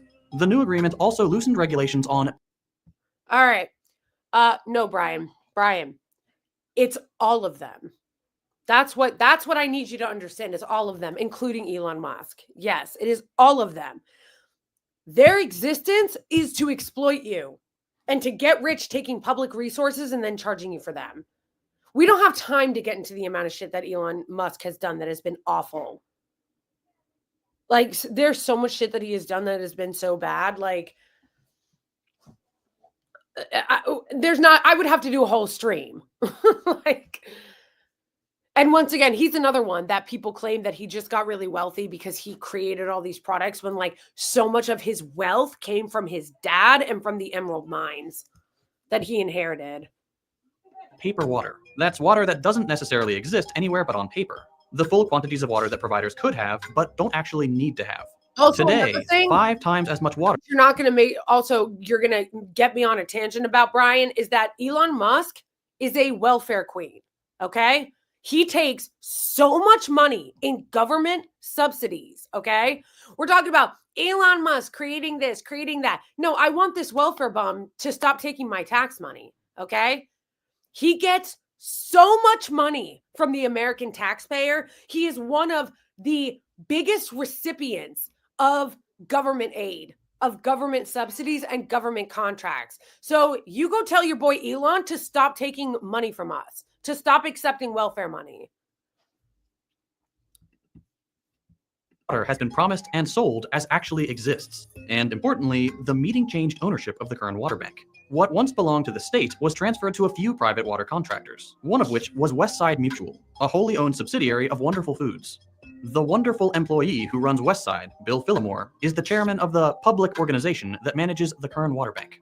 Boom. One secret meeting, and the Resnicks owned nearly 60% of an important California water resource, built with hundreds of millions of dollars in taxpayer money. That's insane. The new ownership, combined with the rules on paper and surplus water, meant that during times of drought, the Resnicks could sell... No, you know what being a propagandized American looks like? It looks like you're mad at a undocumented immigrant for coming into the country, but you're not mad that a billionaire loots the taxpayer. That's called being propagandized, folks. You are so propagandized that you're mad at an undocumented immigrant for coming into the country, but you're not mad that billionaires like the Resnicks loot the taxpayer. Why aren't you mad at that?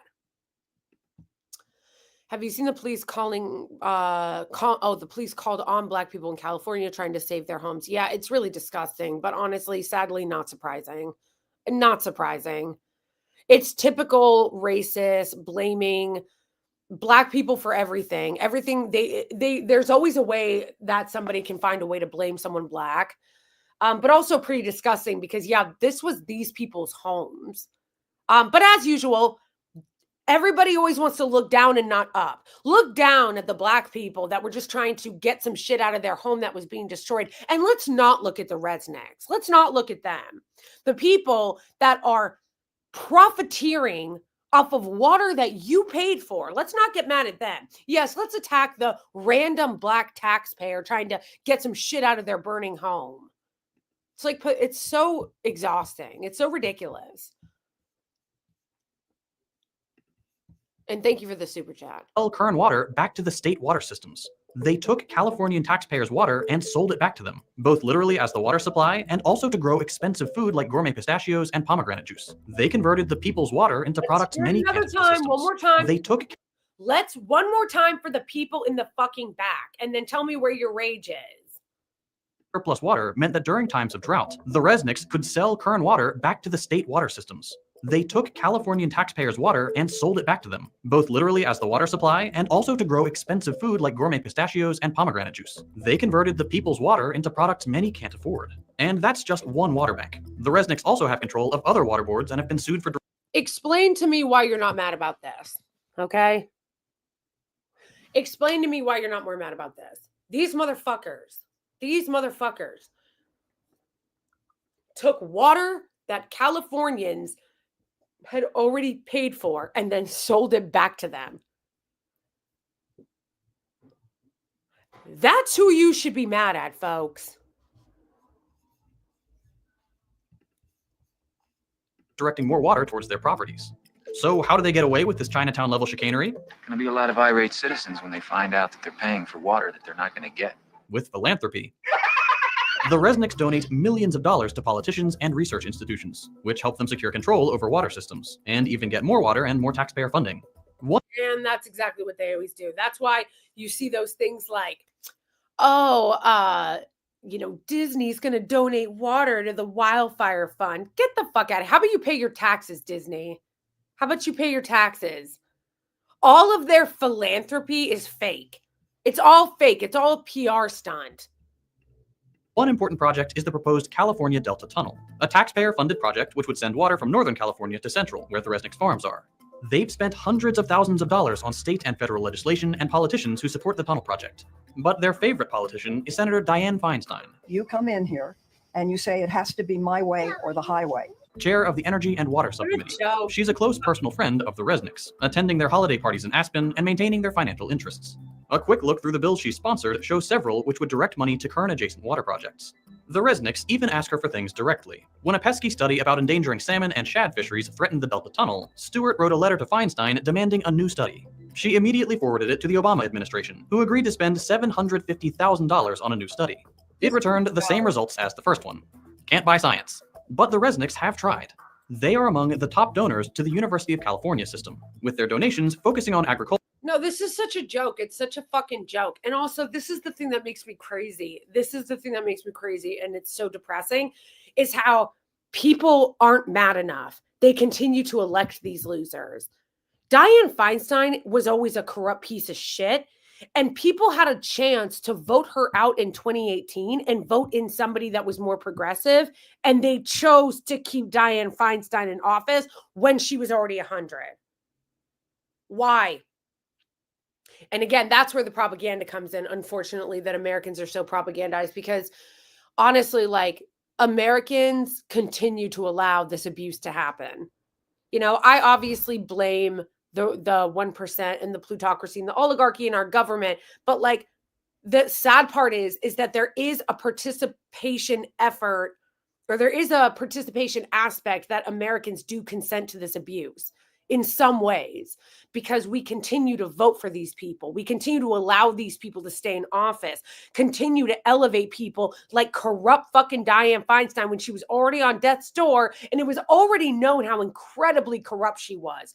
The woman running against her, Allison Hartson, had already exposed how much money she took from the oil industry, from the agriculture lobby, from the medical lobby, so she would oppose Medicare for all, and people still voted for her over Allison Hartson.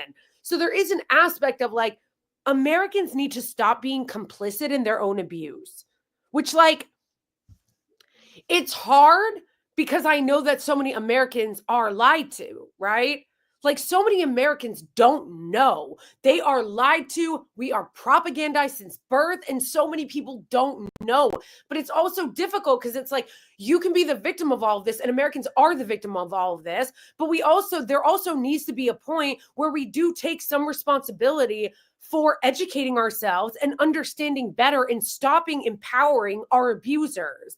And by voting for people like Dianne Feinstein, we are continually empowering our abusers. Thank you for the super chat, Perry. Corporations should pay their workers big time before donating to phony charities. Yeah, for real. For real.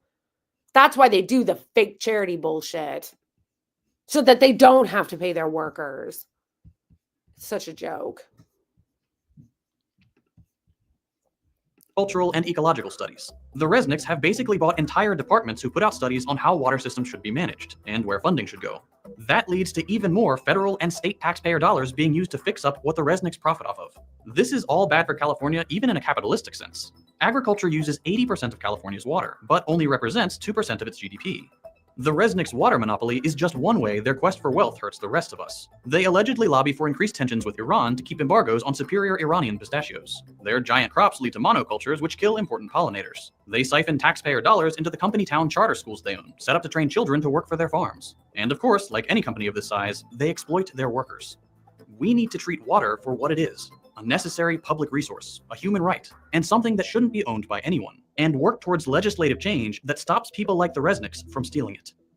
Yeah, but again, once again, the corporate politicians that are all bought and paid for by these people that keep empowering keep getting voted back in.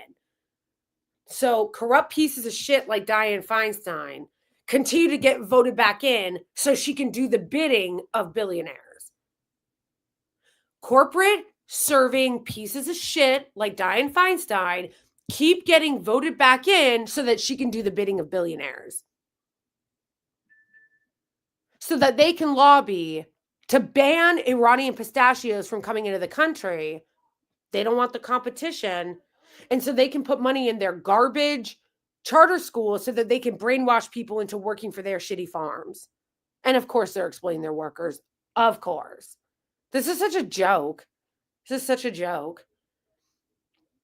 And then they get you through propaganda to consent to their abuse by telling you that it's actually just socialism. You know, if you get to own the water because you paid for it, your tax money paid for it, they'll go, oh no, that's socialism. And then your brain goes off.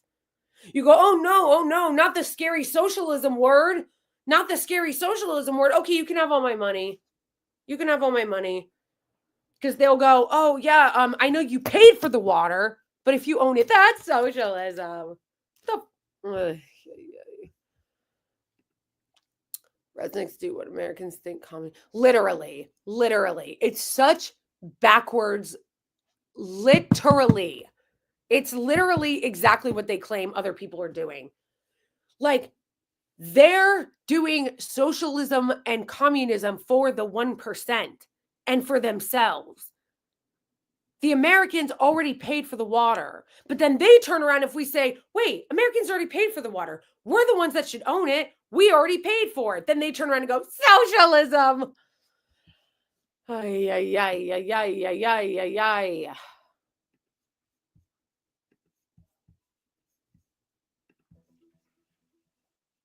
We need to treat water for what it is: a necessary public resource, a human right, and something that shouldn't be owned by anyone, and work towards legislative change that stops people like the Resnicks from stealing it. Wow. Yeah, if you're not already following More Perfect Union, you should be. They do really good work. They do really good work. They really focus on like working class issues and calling out incredibly greedy corporations and getting behind like showing and revealing like the fuck shit that corporations in the billionaire class are doing in a very digestible way. Like they do a really, really good job. People should definitely be following them.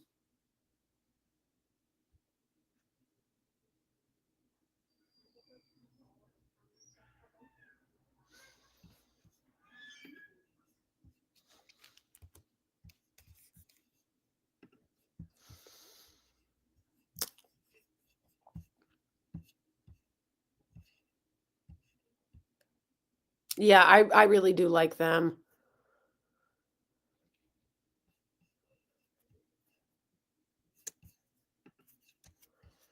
All right, everybody. That is the coming to the conclusion of this stream here. I think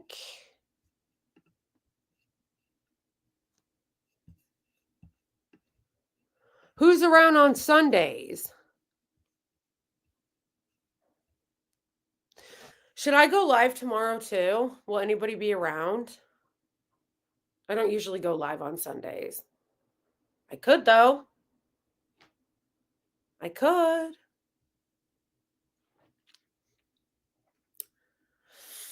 I would probably do it around this same time. I'd probably do it around this same time. So, all right, maybe I will. Maybe I will. Maybe I will. I could do it around the same time.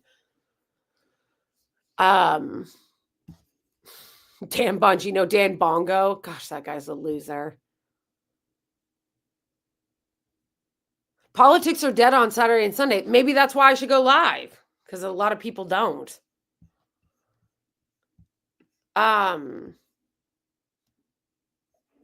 right, I will. I will.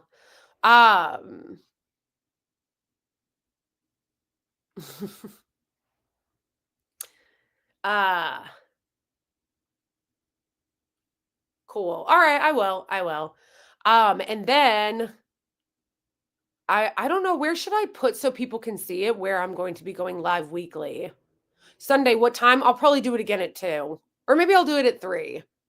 Is 3 good? Is 3 or 2 better?